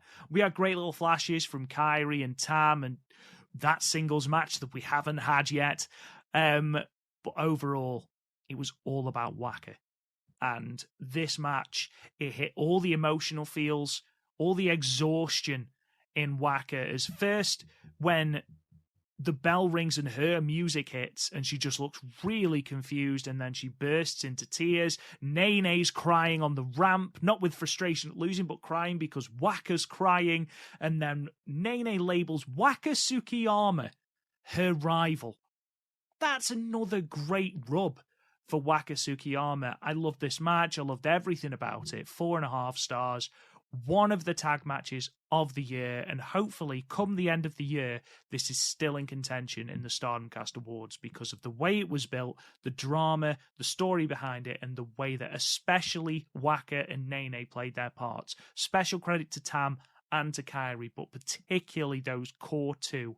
I thought this was pretty much as near perfect execution as you could possibly get. Yeah, you liked. I mean, I'll give my star rating right now. Usually it's the other way around. Usually I like things better than you, especially you have Tam and KAIRI in there, my two favorites. I this 4 stars. I mean, you hit the nail on the head, partner, though. I mean, this was great. You did forget to mention one small thing. After the bell rang, KAIRI tried to murder the referee. Don't know where they were going with that, but okay. I was like, what's going on here? I'm going to... Obviously, this match was built around Waka. You have literally, two of the biggest stars in wrestling right now in Tam and KAIRI. And KAIRI, even though she's, in my opinion, still in her prime, a Joshi legend. Obviously, Nanae is a Joshi and Stardom legend. Maybe I'm the only one, but I mean, I know we talked about that after Waka gets the win here. She's going to announce that she's going to a different faction. Obviously, we said Club Venus. We jokingly said she joined DX. When Waka came down to the ring and she had her hair the way she did and her gear and her hair had red in it, I was like, oh my God, she's going to join DDM. Oh my God, this makes so much sense after what Tam has been doing to Julia. Why wouldn't she be like, hey, guess what? You took Natsupoi. I took Mei Sakurai last year. Now I'm taking your pet project, Waka. And you can even swing it like, look, hey, Waka, you haven't won a match. Look what I've done with your former rival, Mei Sakurai. Look what I did with her in a year. Join me. I'm like, oh, I thought, but even before the bell rang, I'm like, that's clearly what's happening. I was so convinced that Waka was joining DDM, but the fact they didn't do any sort of shenanigans after the bell, I was like, oh, that just makes sense. Just give this whole entire thing to Waka. But not only did you have Mina putting her differences aside with Cosmic Angels, obviously you had Natsupoi, you had Saki from Colors, and then you also had Rob, refresh my mind. She's in Colors. She was with Lollipop in Waka's group, the Triangle Derby. Sakurai or Amasaki? Yeah, she was there as well. So you did the whole, and that's why I thought maybe there'll be the X's in the tournament. Oh, Yuko Yeah, Sakurai was there. Yuko Sakurai. So that maybe Saki and Sakurai would be the X's in the tournament the next day. But before I put Waka over almost as much as you did, I'm gonna do something, Rob, brace yourself, that I never really do on this show. I'm gonna put Tam over, if you don't mind, just for a second. If you take a look at what Tam did in this match, if you take a look from a psychology standpoint, okay, so Waka, her closest falls and where she gets the most energy from is her matches with Nanae, right? I mean, especially the way this has been built, I don't think anybody can deny that. Tam has been in Waka's corner for all these matches. In her mind, she's thinking the closest she gets to these wins is against Nanae. And where she gets fired up the most and brings the most out of her is Nanae. If Waka's going to get the win here, she needs to pin Nanae. I need to isolate KAIRI. And if you take a look, the match is almost boiled down. I mean, you had some really cool tag spots. You had some cool stuff with Nanae and Tam and KAIRI and Waka. But really, it's boiled down to almost like two singles matches. And KAIRI and Tam do a great job just tearing into each other. Again, I'm going to piggyback and be negative for 3 seconds. What would have happened if they would have given 3 or 4 more minutes at the Tokyo Dome? They even do like Tam hits KAIRI to German suplex on the apron. So it's like Tam, her role in this thing was, and basically KAIRI and Nanae's is not to overshadow Waka and to lift Waka up, because again, this whole thing is based on Waka, and Tam does just enough where she can kind of almost eliminate KAIRI, where they kind of build towards the singles match towards the end, and it gets so close, and there's so many back and forths. Even Waka hits a tiger suplex onto Nanae. I was like, oh man, we haven't seen that before. Like, good on Nanae at 44 years old, taking dumps on her head. I'm like, good for her just to get Waka over. But in the end, yeah, Waka does get the roll up. We don't have any shenanigans afterwards. Everybody, again, Mina is eventually going to split with Tam. We see when they did the Tam Road homecoming show and they did the group picture, Mina wanted to be anywhere but close to Tam. Everybody kind of puts their differences aside for the good of Waka. And it's just great to see. Again, no shenanigans, no crazy angle afterwards. It was just all about Waka. And you kind of wonder where they're going to go with it now. I mean, obviously with the craziness we're about to talk about in about 2 minutes, the Cinderella tournament, you kind of wonder, is the ultimate Cinderella story in the history of Stardom this Waka run? I don't know, and we're going to find out. But yeah, again, great way to end this show. I thought all 4 wrestlers were fantastic here. They did a great job highlighting the person they needed to highlight the most, and that was Waka. Really the perfect ending to this Waka finally getting her first win. And now is like the monkey off her back. Does she come away with a whole bunch of more wins now? That remains to be seen, but I'm all here for it, partner. Absolutely. What a great way to end that show. And a really good feel-good moment, and I'm glad it was the main event as well, because I do feel like the New Blood Tag Team Championship final wouldn't have been able to follow that, just from the emotional standpoint. We move on then to the opening night of the Cinderella Tournament 2023 from the following day, Sunday, the 26th of March 2023, from Yokohama Budokan, in front of a far healthier 1,263 announced people. Now, just before the show started, Waka Tsukiyama was apparently supposed to be on commentary, but Rossi Ogawa appeared and said, "Have you got your gear?" And after all the sort of back and forth between him and Waka, it was announced that Waka was in fact the first of the 2 X's, and she would be facing Lady C in the first match. And the reveal is made so much better. It was obviously very put on, but the reveal's so much better by Waka's just incredible timing and her incredible facial reactions, her expressions, incredible, really well done. And we go to that match now. But before we do, I will just say, Matt, I haven't rated a lot of these. Watch them all.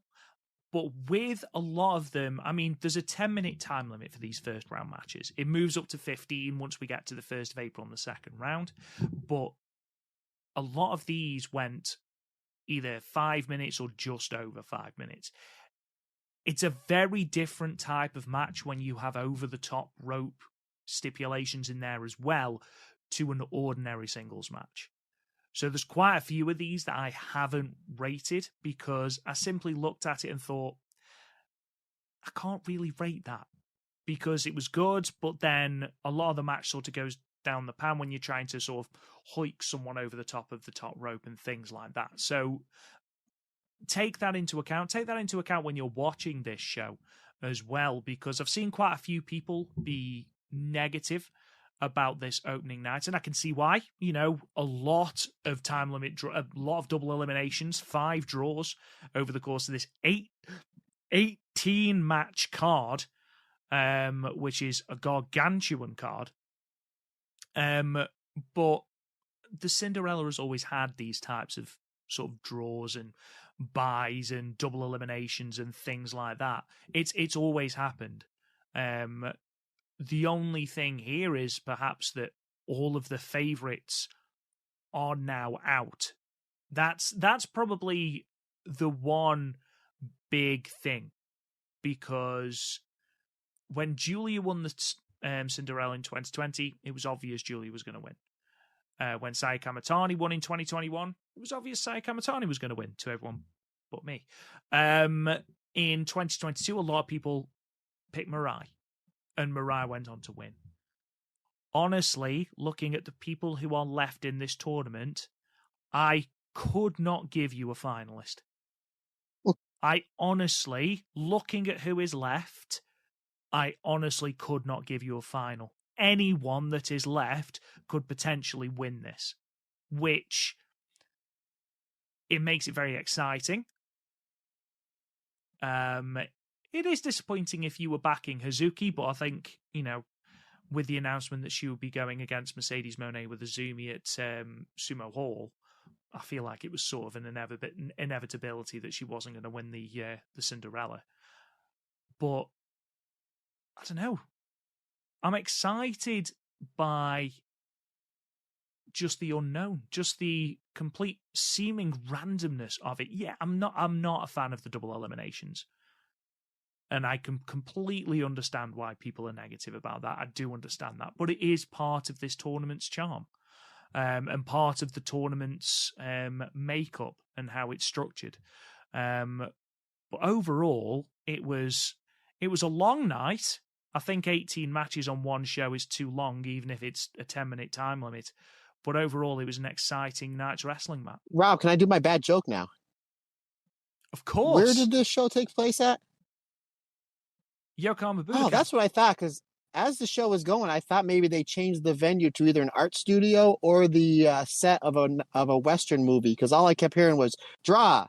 Yeah, nice. Yeah, nice. Take that.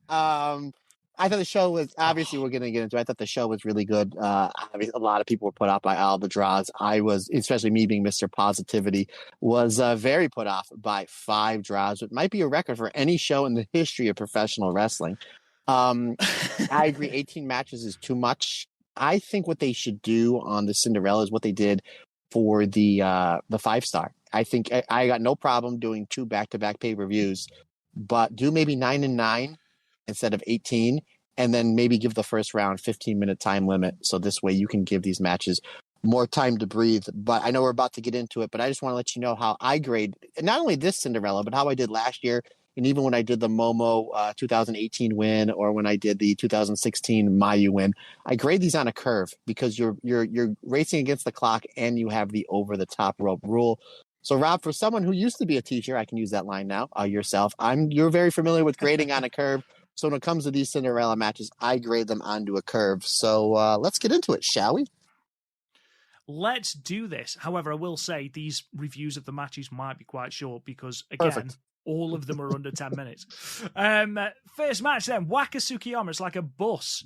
You're waiting for a bus, takes ages, and then 2 come at once. Waka Tsukiyama gets her second victory, defeating Lady C with a rolling pin in 5 minutes and 26. And by rolling pin, I mean a pin that is rolling, not an actual baking rolling pin, because I realised that's how it sounded when I said it out loud. It's your joke. But, oh, I know. Waka Tsukiyama into the second round of the Cinderella tournament match. Unbelievable. She literally bookend the main event and then the opening match. I guess the C in Lady C does not stand for Cinderella. Overall, really, really good match by these two 3 stars.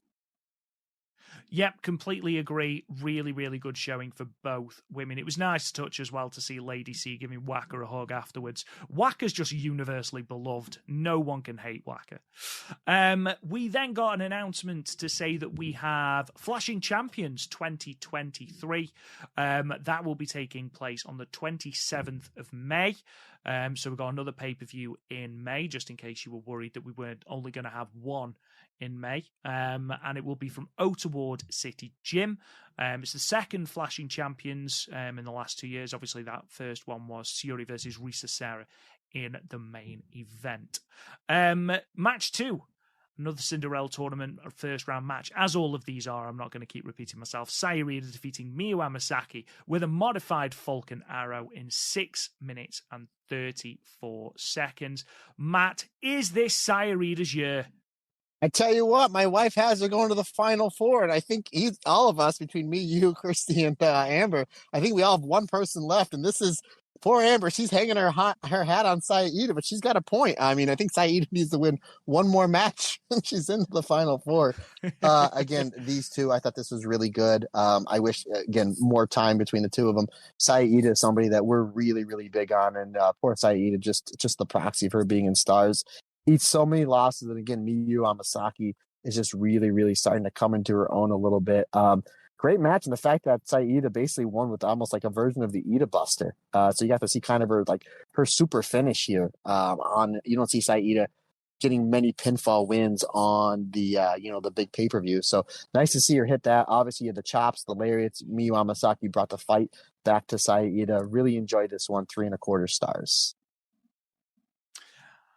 We move on then to the next one. Ami Sourei progressing, defeating Yuna Mizumori via over-the-top rope elimination in 5 minutes and 33 seconds. I can see a decent run for Ami Sourei in this tournament, even though, obviously, I thought Yuna Mizumori could go through to set up a Future of Stardom Championship match. However, this is the sort of tournament I can see Ami Sourei maybe getting through to the semifinals and that pay-per-view match. No, because she's going up against the winner of Tam and Natsukatora. So I respectfully disagree with you, sir.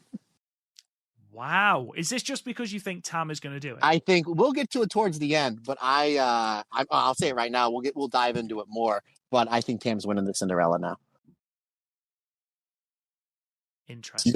You notice how he was very silent there, folks. Sure, why not?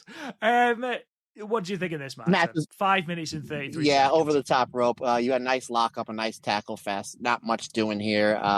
Again, both ladies worked hard. You're limited by the time you have. They got as much in as they needed to in the third match out of 18. So 3 stars. Both ladies worked hard. Match 4 saw our first of 5 draws. This one, a double elimination in 5 minutes 47 seconds with Starlight Kid and Haruka Umasaki going over the top rope together. There's a couple of draws I can understand why they did. Now, I can understand the Mayu and Saya one. I can understand the Utami and Nene one, which I called, by the way. And I can understand the Natsupoi and Mina one. This one I do not understand. With the greatest of respect to Umasaki, who I do think is a very good wrestler, I think she loses nothing by losing to Starlight Kid here. I think Starlight Kid, I don't know. This one puzzled me. That being said, good sir, this probably was my favorite match of this night. We know Starlight Kid is very good in these sprints. We really haven't seen Haruka Umasaki get have a sprint style match. But after seeing this, obviously we don't know what's going to happen with the high speed championship, if it's going to stay with Azumi or go to Saki Kashima. But I would like to see Umasaki in some high speed matches, because this match went under 6 minutes, and it was like, don't blink. From as soon as the bell rang, it was like drop kick. Starlight Kid goes to the outside, so it's no over the top rope. Umasaki does a dive. They go back and forth. We got to see Starlight Kid's fantastic tiger suplex. They brawl to the apron, and then they wind up they tease an apron double elimination or single elimination that the crowd was really, really biting on. But ultimately, they both get double eliminated. And that's a lot of things I'm going to say, probably numerous times reviewing the show, is as disappointing Pointing as a lot of these draws were, you can't put any fault on the talent because all 10 of these wrestlers that went to a time limit draw really gave their all. I mean, the show, as much as we're all scratching our heads saying, well, who's left in this tournament? You can't deny that even though some of the results were kind of like, huh, really? You can't deny that the wrestling was nothing less than superb. And I thought these two were absolutely fantastic. And again, these are graded on a curve for me. I had this one at 4 stars. Again, as much as I did not like the finish, and I agree with you, kind of head scratching, you can't deny that these two for 6 minutes didn't go out there and bust their ass. Yeah, if we were to condense these 18 matches into ones you absolutely need to check out, this is certainly one of them. And we'll keep you informed of the others as we go through. The next one saw us have a reveal of the Double X and, of course, a brand new member of Club Venus. I must admit, I was terrified initially because I thought it was Tessa Blanchard. And it's not, thankfully. It is Xena, who is out of Australia. I believe she debuted in 2018. She's pretty much exclusively wrestled in Australia, PWA Black Label, PWA Green Label, Melbourne Championship Wrestling, amongst other different Australian promotions. Believe she was trained by Robbie Eagles, of all people, as well. But she gets the win over Hina with the double knee gutbuster in 4 minutes and 39 seconds. It's not easy to get a first impression in just over 4 minutes, Matt, but what was your first impression of Z? You're exactly right, brother. I cannot judge this on a match that has less than 5 minutes. So I was impressed with what I saw. I will say this, I'll get the negative out of the way. When Mina came out, her dancing was as good as Waka's was about a year ago. So let's leave it at that. But from what I saw, I enjoyed. I will leave my, the jury's still out until I see more of her. I would say it wasn't that good, if I'm being honest. Haven't seen enough to greatly remembering, but Jesus Christ, she was, bless her. Yeah, very wooden. Let's just leave it. But the wrestling was, and that's something she could work on. But the wrestling, from what I saw, for less than 5 minutes, I really enjoyed. And obviously, if they're going to bring her into this new group, Club Venus, it's somebody that Stardom is going to be high on. So I'm excited to see, where they go with her. I'm a little confused why there's a lot of people that debuted new gear here, and I don't understand why. But Hina debuting new gear to lose in less than 5 minutes, might want to save that one for a Corkin, but that's just me. Well, to be fair, you could say the same for Momo Kogo, who we're going to be talking about in a moment. Mariah May, another person that debuted New Gear, defeated Rena with the Happily Ever After in 5 minutes and 56 seconds. Looking at the brackets, Matt, Mariah May is someone who certainly has the potential to go deep into this tournament. Yeah, especially the fact that you have all these former champions and that are our current champions that are out of that block. So it's like, it's a possibility. Again, we'll kind of discuss at the end where we think this is going. But Mariah May continues to impress. She was really, really good here. Rena, again, somebody who's only 16 years old, is getting better each and every outing. I thought this was really good for the 6 minutes that it got. There really wasn't any wasted motion or any wasted time between the two. 3.5 stars. I thought this was really good and a really good way for them to put over the Tombstone Piledriver on a bigger show like this. New Gear, and probably the award for the best New Gear goes to Momo Kogo, but unfortunately she didn't wear it for long because she was out in 4 minutes and 46 seconds after Saki Kashima pinned her with the Kish Kasai, the most dangerous move in all of pro wrestling. This was fine.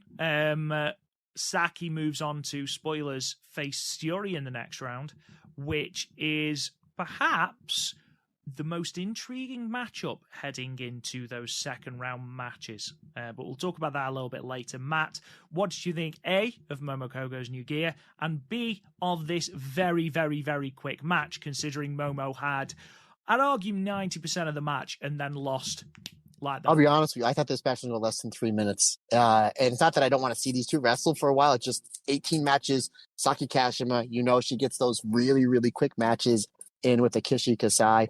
Momo Kogo's gear, loved it. Looked like it would glow in the dark. I'm all about it. I would love to see a match that they turn the lights off and she's glowing in the dark with that new gear. Fantastic. But yeah, I thought Momo Kogo looked really good here. And I really liked the finish, how she hit the 619 springboard dropkick combination that she does. one Io Shirai used to do back in the day. So I think that's where she lifted it from. But like I always say, if you're going to steal your stuff, know where to steal it from. And I really like the finish. She goes for the Nectar Peach, which is her finish, but it gets countered into, as you say there, good sir, the most devastating and dangerous move in all of pro wrestling, the Kishi Kasai. Yeah, the match was fine. Like Momo's new gear, 3 stars. Well, Bray Wyatt is waiting for an opponent at WrestleMania. Maybe Momo Kogo in some sort of Mountain Dew glow-up nonsense match. Who knows? Maybe. We move folks, on then if you had Mountain Dew or Bray Wyatt at WrestleMania on your bingo card, please fill them out. We move on then. Mirai defeating Hanan with the Mirror Mare in 7 minutes and 44 seconds. Slightly disappointed that Hanan is out in the first round, not just because she was my pick, but I felt like she's someone that could have gone, not necessarily all the way through, but certainly to the semi-finals, and nobody would have thought she didn't deserve it. However, this was a great match. This is another one you should go out of your way to check out. These two have fantastic chemistry. Mirai utterly leveling Hanan with one of those lariats. Hanan working Mirai's arm so that Mirai can't get her up into certain moves, which was really well sold by Mirai. And then Mirai just utterly destroying Hanan and making her submit with the Mirror Mare. Overall, certainly one of the best matches of the night, man. Absolutely agree. I mean, I knew this match was going to be good. I didn't think it was going to be this good. And for this to, go under 8 minutes, I would love to see them have all these matches give, 13, 14 minutes. But like just the chain wrestling and the counter chain wrestling from the start with them exchanging wrist locks back and forth, and just the speed and the aggression where you know that they're both going to target the arm. Obviously, Hana likes to, utilize the judo throws and the arm bar.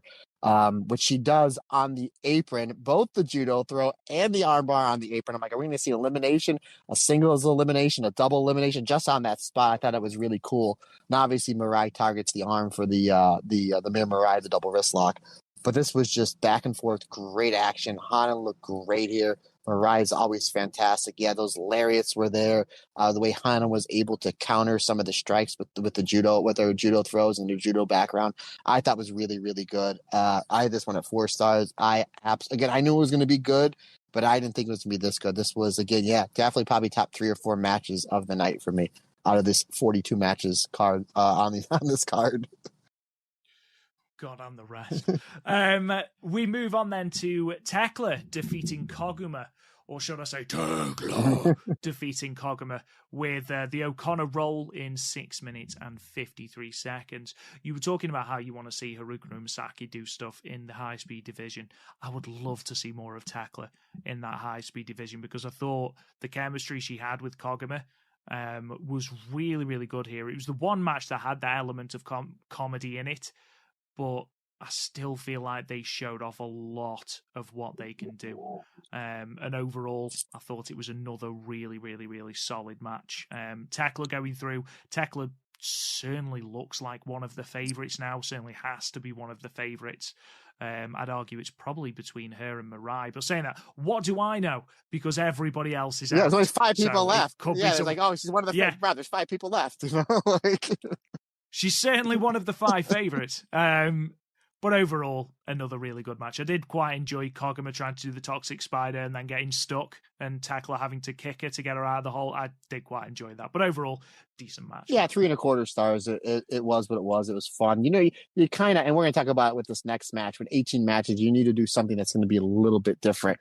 And obviously, Koguma's really good with the comedy stuff and the high-speed stuff. And Tekla does a really good job playing off that as well. But yeah, we did see Tekla challenge Azumi a handful of months ago for the high-speed championship. I believe that was the match that Tekla got injured at. Obviously they need to start building, especially after this Yokohama show, how that all shakes out, coming up here in a month. I really think that's the division they need to build back up. And I think that you might be right, buddy. That might be the perfect fit for Tekla, is in the high-speed division. We move on then to what was certainly one of the surprises of the round in just how good the match was. And actually, friend of the show, Brandon, was actually there, I believe, and he said the reaction to this match was really, really surprising. Tora defeating Ruaka with the Swanton Bomb in 5 minutes and 41 seconds. I saw some stuff on social media about the fact that people that were there were saying the reaction was really, really good. The atmosphere was really good, but you couldn't hear them on the pay-per-view at all, really. So I don't know whether there was some sort of miking issue or whether there was some sort of crowd level issue, but I didn't feel like you could hear the crowd at all. What I could hear, however, were the chants for Ruaka just before she got that table, Matt. Yeah, again, I mean, Ruaka jumps her tag partner. Right from the beginning, again, you need to do something that's going to stand out and make it different. I'm like, God, this makes sense. Oedo Tai is very big into that ECW, FMW style brawling. And Tora goes to make her entrance, and Ruaka finally makes a good use of that milk crate suitcasing that we all hate. And I'm like, oh, maybe I like it just a little bit better. So it goes from a -1 to a 0. But anyway, but yeah, I mean, really, Ruaka's really crazy aggressive. And again, another person that out of nowhere just seems to be improving leaps and bounds over these last few shows is Ruaka. I mean, Tora really had to empty the dip tank here to put away Ruaka. She even hits it with the DVD, which is one of her finishers, or even before she went away. I believe the DVD was almost gifted to her from Kagetsu. I think that was the when Kagetsu left, she gave her the leadership of Oedo Tai and the DVD. If I'm wrong, please let me know. But the fact that she couldn't put her away with the DVD just showed the fight that Ruaka had. I thought this was great. Like I said, it was something completely different. You had table spots, you had crazy brawling, you just had really good aggression from the young Ruaka, where again Tora had to use a series of lariats, DVDs, and then ultimately the Swanton Bomb to put her away. Fun match, 3.5 stars. Yeah, absolutely. We need to talk about that table spot because I don't think I've ever seen anybody go through a table in the way that Tora goes through that table. Like, ordinarily, they hit the table snaps in the middle. I've never seen a hole go through it and sort of that person, you know, when you fall through a chair, you sit in it and the base gives way and you just sort of stuck. Has it ever had that happen to me? Maybe just you, Rob. Maybe that's just you. Maybe that's just live telling me I need to lose weight. Stop being such a chubbly wobbly. But yeah, that's how I saw it, and I was like, I've never seen anyone go through a table like that ever. It was a very, very weird, very dodgy table, but even so, I thought both women did tremendously well, and then Natsuko Tora basically wrenching Ruaka up and then leading her away was a really nice touch as well. Again, Ruaka seems to be someone who just out of nowhere seems to be really, really putting it all together. So really, really exciting. Match 11, Syuri defeated Tomoka Inaba with a White Tiger submission in 6 minutes and 54 seconds, which I'm sure will be known further down the line for some of those vicious kicks to the back both women delivered. Inaba trying to go toe for toe with Syuri, which when it comes to strikes, not necessarily a good idea, Matt. Yeah, she held her own. If you remember when we talked about the two of them as Karate Brave, in the tag tournament, where Syuri's like the most dangerous kicker in. I mean, Momo Watanabe's up there as well. But like Tomoka Inaba, really towards the end of that tournament was really like basically challenging Syuri to kick her opponents even harder. So it's like, no, I think my kicks might be just like better than yours.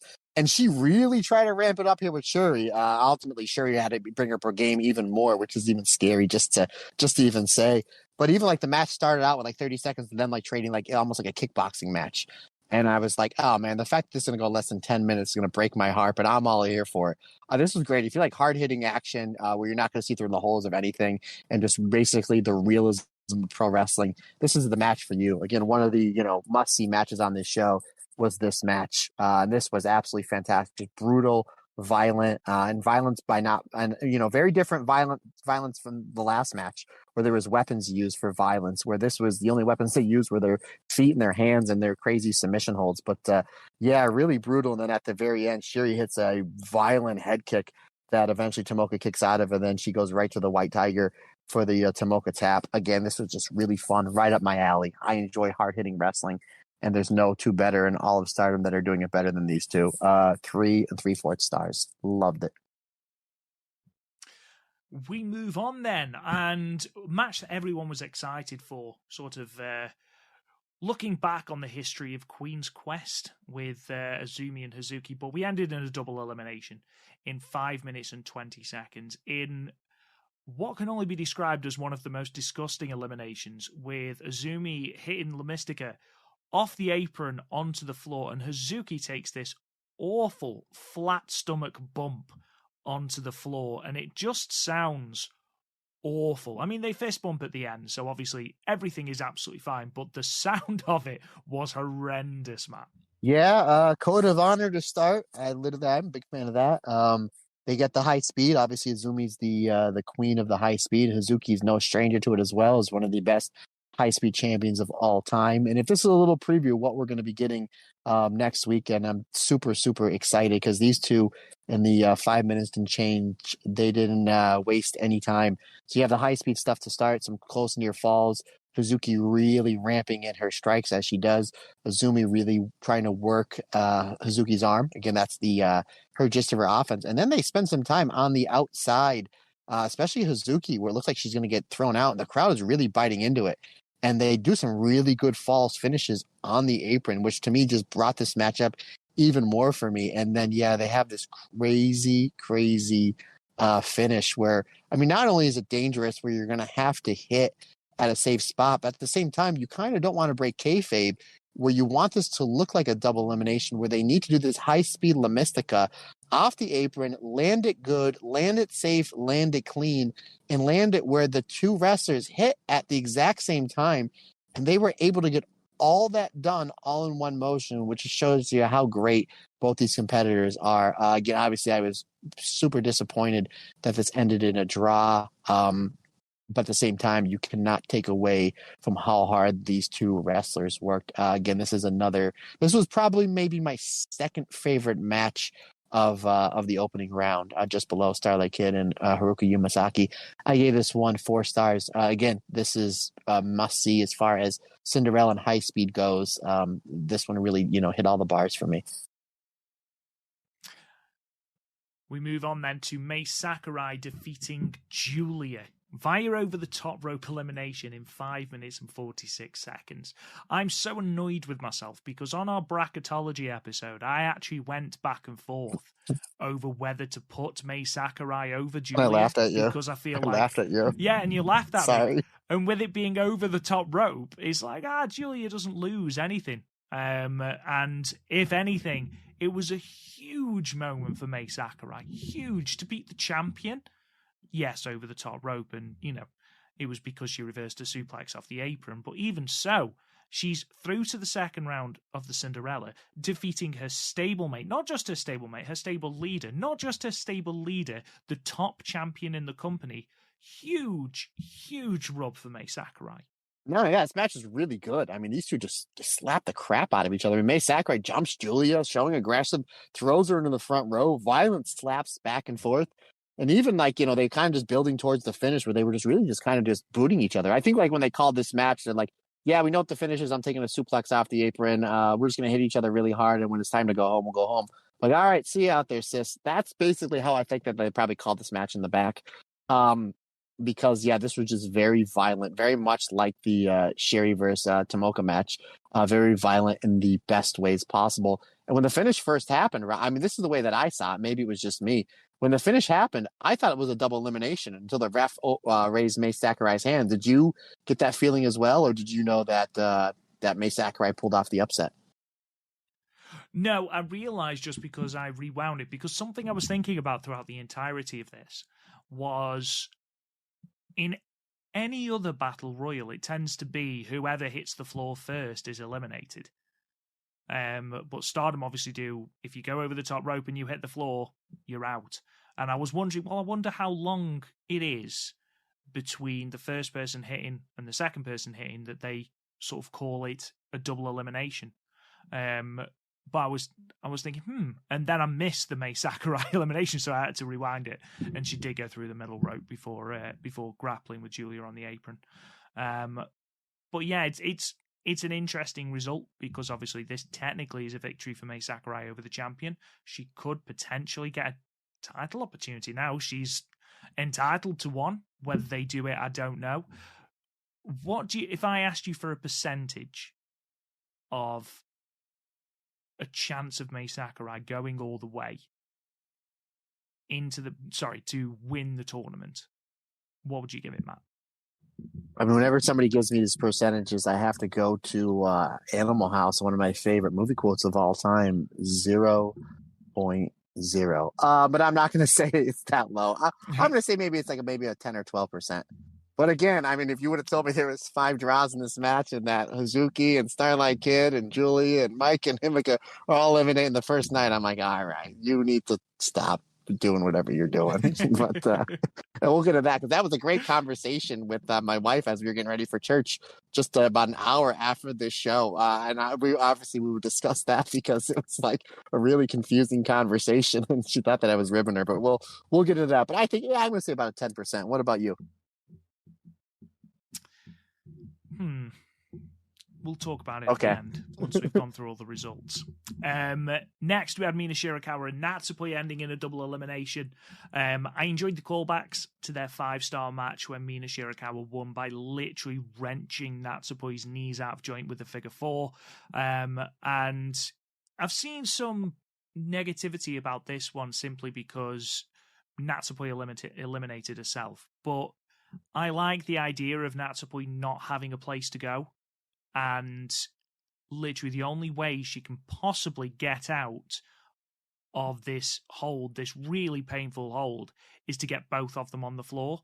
I really like that. I think it's a nice little story beat, and it's sort of piggybacking, like I say, on that 5-star match. So I quite like that match. Yeah, it's kind of almost like, we see it in the movies a whole bunch of times where somebody has a gun. Sorry, I'm getting a little violent here. Somebody has a gun and you're on a waterfall. It's like, well, if you don't jump, you're going to get shot with the bullet. So where do you take your chances? And obviously, I like that how you put it. How she's in the hold. There's no rope break there because you're both over the top rope. If she stays in the hold longer, the psychology of the spot is, I can blow my knee out or break my ankle or break my leg, and I might be out anywhere between 6 to 12 months. So why don't I just roll the other way? My instincts are going to kick in and get myself eliminated to break the hold. Because there's not every match is over the top rope. So your kind of instincts kick in and it's like, I'm just going to roll out this way. So I like the psychology there. I have no problem with that. I thought the match was really good. It kind of puts up that if Mina does beat Saya Kamatani for the Wonder of Stardom Championship, which now I'm kind of seeing with Hazuki not winning this tournament, seems more and more clear. Still don't know where I'm going with that. Obviously, we'll talk about that in the upcoming shows. But potentially, Natsupoi can be one of her first challengers just by saying, hey, we kind of have this little feud with Cosmic Angels and Club Venus Rip. You've never vibed with me since I pretty much taken over as Tam second. You didn't really beat me in the Cinderella tournament, which you were one of the favorites to win. Not only that, but technically I eliminated you by eliminating myself. So there's a whole bunch of backstory there. I thought the match, for how short it was really good. I liked their 5-star match better. Again, it was good for what it was. The two of them worked really well together. And if this does come to a white belt match where they'll have closer to 20 minutes, I'd be really looking forward to it because these two would absolutely tear it down. Overall, though, thoroughly enjoyable, but another draw. 3.5 stars. We're getting to the tail end of the tournament, finally, it seems. There's not a great deal to say about this, apart from the fact that Mayu basically eliminated herself. So Mayu versus Saya Kamatani ended in a double elimination in 3 minutes and 49 seconds.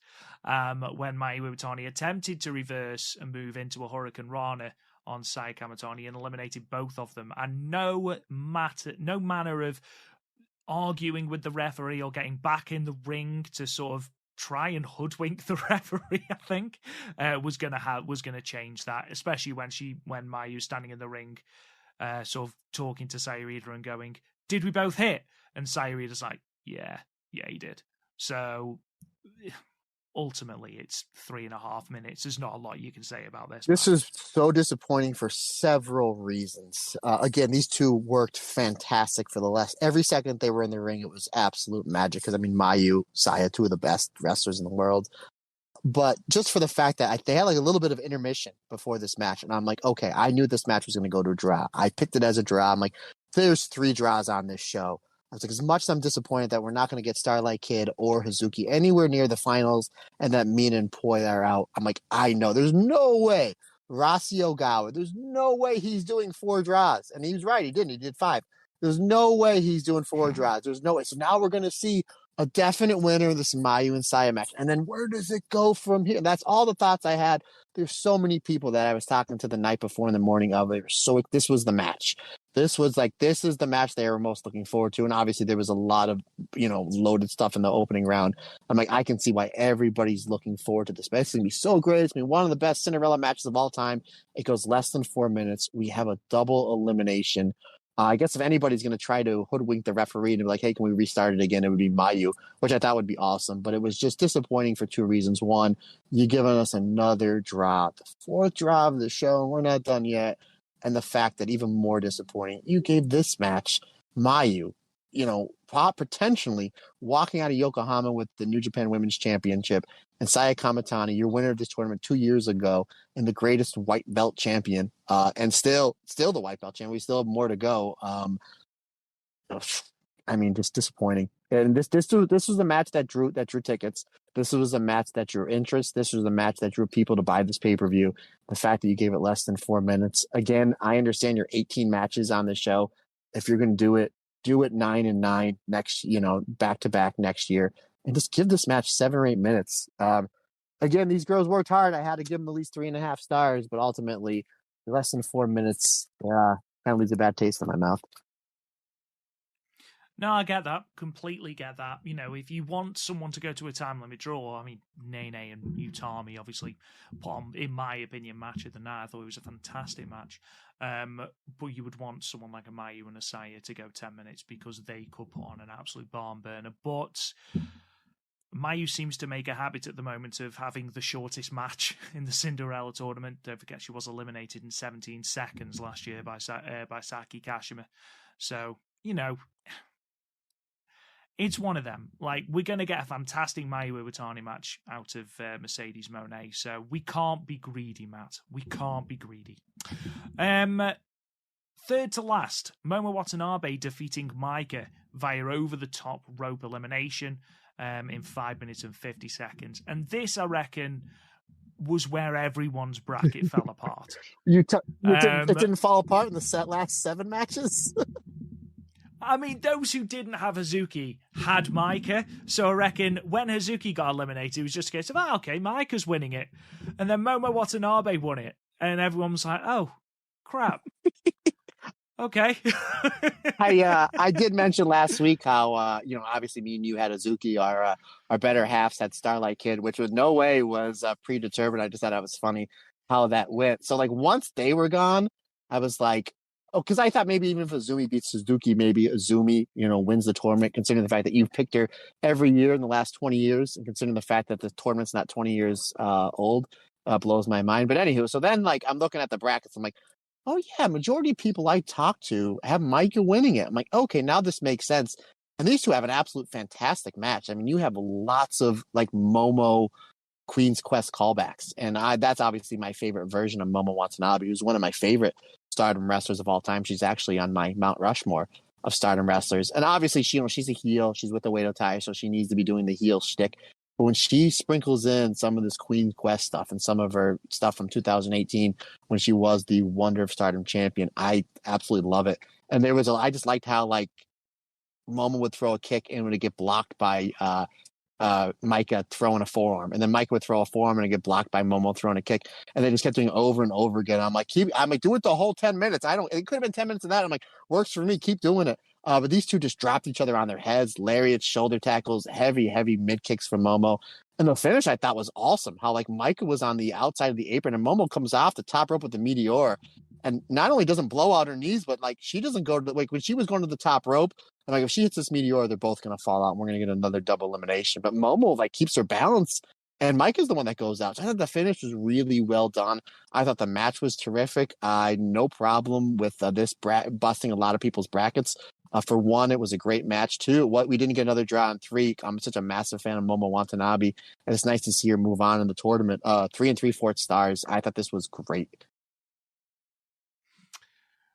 Finally, we're getting to those final last two matches. So our semi-main, match 17, Nene Takahashi and Utami Hayashishita end in a time limit draw. The only time limit draw, in fairness to Rossi, 10 minutes, and this is a bomb fest, which we knew it would be. They start hot, and it literally does not stop. They are throwing forearms, throwing strikes, throwing each other. At times, it's a really, really good, good watch. And to be honest, that 10 minutes does fly by. It did not feel like 10 minutes at all, Matt. No, when this match was going, the way it was being paced, and Utami obviously likes the longer style matches, and that's where she shines better. I mean, Utami shines in anything she does because she's Utami, and she's great, but obviously the best we see is when she gets, those 20-plus minutes. But the way it was being paced, I'm like, oh, this is going to go to a time limit draw, or at least it's going to tease it. Then I was getting like 8 to 9 minutes. I'm like, okay, the only way that I see this match finishing, playing off what happened the night before, is Nanae is going to go for the MX and Utami's going to roll her up. And I'm like, that's going to be the finish. And then once Utami kicked out with a few seconds left, I was like, this is going to go to a draw again. And I'll be honest, I need to watch this match back and the main event because I was literally so disgusted that we had 5 time limit draws. It kind of took me out towards the finish of this match and the main event, which we'll talk about in a minute. But ultimately, yeah, you were right. The 10 minutes does blow by. These two just throw bombs at each other. Their psychology was there. The hard hitting was there. The back and forth was there. Absolutely fantastic match. I can completely understand, buddy, why this is your favorite match of the tournament. But I literally, when I wrote down time limit draw, I literally took my pen and threw it in the air. I was like, how much more of this can we take? But again, no disrespect. I know not disrespect. You can't take away from the incredible performance, regardless if you agree or disagree with another time limit draw. How well Utami and Nanae worked here. This was great. Love to see this one get run back. 3 3/4 stars for me there, good sir. And then finally, we get to our main event. Tam Nakano defeating Himeka with the Violet Screwdriver in 9 minutes and 6 seconds. This was a cool way to end the show for several reasons. One, it was a definitive result, which is nice.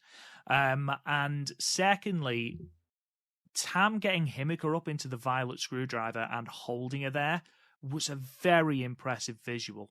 And then she seems to hit this move with such an incredible amount of speed that it just looks devastating. It was a really emphatic closing move of the tournament, or of the round, should I say. I think we all knew that Himeka wasn't winning with this, very publicly being her retirement road, and Tam being your favourite at the very least to go through and win the entire thing. I think it was something of a foregone conclusion. However, still a very, very, very good match. These last 3 matches are definitely worth your time. Yeah, again, a lot of the wrestling was really, really good. And, again, it's Tam, one of my favorites. Himeka, obviously, I'm a huge fan of. And ever since she announced her retirement, I've really been paying more close attention to her matches because we're only going to have her for so many shows. And I do have to say this, and I don't think anybody would disagree with me. Ever since she announced in her retirement, we beginning these Himeka Road retirement matches, she has not been taking it easy by any stretch of the imagination. If anything, her matches are better than normal. I mean, she's really going out there and really emptying the tank in all these matches, and God bless her. And it's just a credit to her and a credit to the people that she's in the ring with. And this was no different. The fact that Tam, really to put her away, she had to hit a German suplex and then several violent shootings and that brutal, violent screwdriver to end the show. And again, as much as the wrestling, the wrestling was great on this show. It's Stardom, the best wrestling company in the world, in my opinion. Again, very disappointed that you have 18 matches and the fact that 5 of them are going to draws. So you have a longer show, kind of more exhausting show. And when you have 5 draws, it kind of takes the air out of the balloon. But in my opinion, Rob, I don't know if anybody's going to disagree with me on this one. No better way to end this show than having Tam Nakano have her hand raised, was it not? It is slightly. It's a shame that her music has to play. Oh, that's I was going to say, even almost as good as her, raising her hand and blowing kisses in the crowd is that phenomenal theme music. But again, agree to disagree, sir. One of the very few things that we disagree on. Hey, not everybody likes auto-tune in their music. I mean, overall, I know we're a positive podcast, and obviously at the start of the review, I said, double eliminations, draws, things like that, they happen in the Cinderella. It's part of its makeup. This was an exhausting show to watch. 18 singles matches is too much. Even with the 5 minutes, it's still too much. In fact, I watched this live at like 2 a.m. and then literally was like, I did a half an hour workout, went to church, and then went to my second job. So yeah, it wasn't exhausting, but you had a good weekend. So I'm assuming you didn't watch this at 2 a.m. like I did, Rob, or watch it straight through like I did. So yeah. I watched it straight through. I didn't watch it live though, but there's something very, very depressing about watching a match and then it just ending in a double elimination. And you get you might have one or two, but five draws, one show, which eliminates in one show that eliminates 10 wrestlers, which is just it. I don't mind who's still in the tournament. That is not my issue, and the in-ring for the little time the wrestlers are given is fantastic. You can 9 times out of 10 bank on Stardom having great in-ring matches. But the draws were too much. And I think that's a sentiment that unfortunately is probably going to mar this card, which is a shame because the Cinderella is one of the most exciting times in the Stardom calendar. So to have it boiled down to this was a draw fest is something of a shame. But let's end on a positive. I did call that Utami and Nene would end in a draw. So, Go you, Rob. Every cloud. So I'm going to whip through these sort of previews because I am very aware that we have taken up over 2.5 hours of your time. So I'm going to quickly whip through the cards for next week. The Cinderella tournament continues on Saturday, the 1st of April. It will still be over the top rules. However, the match length will change to 15 minutes. And this will be from Light Cube Utsunomiya into Shigi. Yeah. We have got, in terms of the Cinderella, we have got Mai Sakurai versus Mariah May, Mirai versus Sayarida, Tekla versus Xena, Natsukatora versus Tam Nakano, and Syuri versus Saki Kashima. We've got, in the quarterfinals, the next day at Korakuen Hall, we have got the quarterfinals with Waka Tsukiyama facing the winner of Saki and Syuri, Momo Watanabe facing the winner of Mai Sakurai and Mariah May, and we have got Amisori taking on the winner of Tam Nakano and Natsukatora. So those are the matches to sort of keep an eye on. And then the winner of Mirai and Sayarida and Tekla and Xena will be the other quarterfinal as well. We've also got Kairi announcing her partner for Yokohama. We have got a tag team match with Himika and Miyuki Takase taking on Natsupoi and Sho Sakaguchi. And we've also got a fantastic Artist of Stardom Championship match with Utami, Saya, and Azumi taking on the Prominence team of Risa Sera, Suzu Suzuki, and Karumi Hiragi, the champions. That's at Korakuen Show, buddy? I didn't know that. The 2nd of April. Yes, that's the Korakuen Show. Wow. Awesome. WrestleMania weekend's really fantastic, folks. All over the board. We've then got a show on the 6th of April from Sendai Pit. Some of the highlights, we've got Himika versus Mina Shirakawa in a retirement road match. We have got an 8-woman tag, Syuri, Mirai, Amisori, and Konami taking on Utami, Saya, Azumi, and Miyu Amasaki. We have got Mai Sakurai taking on Aya Sakura. And we have got another surprise announcement for Club Venus with a 6-woman tag match, Mariah May, Xena, and X taking on Koguma, Hanan, and Saya Ida. And then We'll go through the full cards of these next week, but just a couple of edited highlights. On April the 14th, the day before the Cinderella final, we've got another Korakuen Hall show where we have got Azumi versus Saki Kashima for the high-speed title, Mai Himi versus ALK, and we've also got Konami versus Waka Tsukiyama. This is Konami's first singles match since Dream Queendom 2021. Wow. 471 days ago. Wow. Loaded shows, buddy. Loaded shows. Indeed. And with that, ladies and gentlemen, we will bring this gargantuan episode to a close. Thank you so much for sticking with us. We truly, truly do appreciate it. If you want to subscribe to the podcast, find us wherever you get your podcast. If you can't support us on the Patreon, we completely understand. But if you could throw a 5-star review our way, that would really help us, especially on Apple Podcasts, where it just makes us more available to other people. Our Patreon, of course, patreon.com/the Stardomcast. Thank you so much to all of our fantastic patrons over there. Your support is incredible. You can find us on the website www.thestardomcast.com. You can talk to us on all social media at the Stardomcast. Next week, we have got a Sakura Genesis preview. We'll be talking more about the Cinderella tournaments round 2, 3, and the quarterfinals. And we'll be talking, of course, about that Queen's Quest versus Prominence Artist of Stardom championship match. Matt, sign us off and plug your socials, my friend. Well, thanks, brother. This was we know it's gonna be a long episode. Thanks for hanging in with us, folks, and we greatly appreciate the support. And if you want to walk the Tam Road with me all the way to the Cinderella finals, or any questions, comments, any matches you want to discuss, hit me up on Twitter and or the Instagram at Matt Turner OF is the best way to get a hold of me. If social media is not your thing, by all means, hit me up on the email. The StardomCast22@gmail.com is the best way to get a hold of me via the email. Once again, folks, I piggyback off what Mr. Rob Goodwin said, that we cannot say thank you enough. We greatly appreciate your support. It means the world to us. Like I said, if there's anything that we can do, please let us know, because it's just not my podcast. It's our podcast, because we're all in this together and everybody's different. Everybody's special.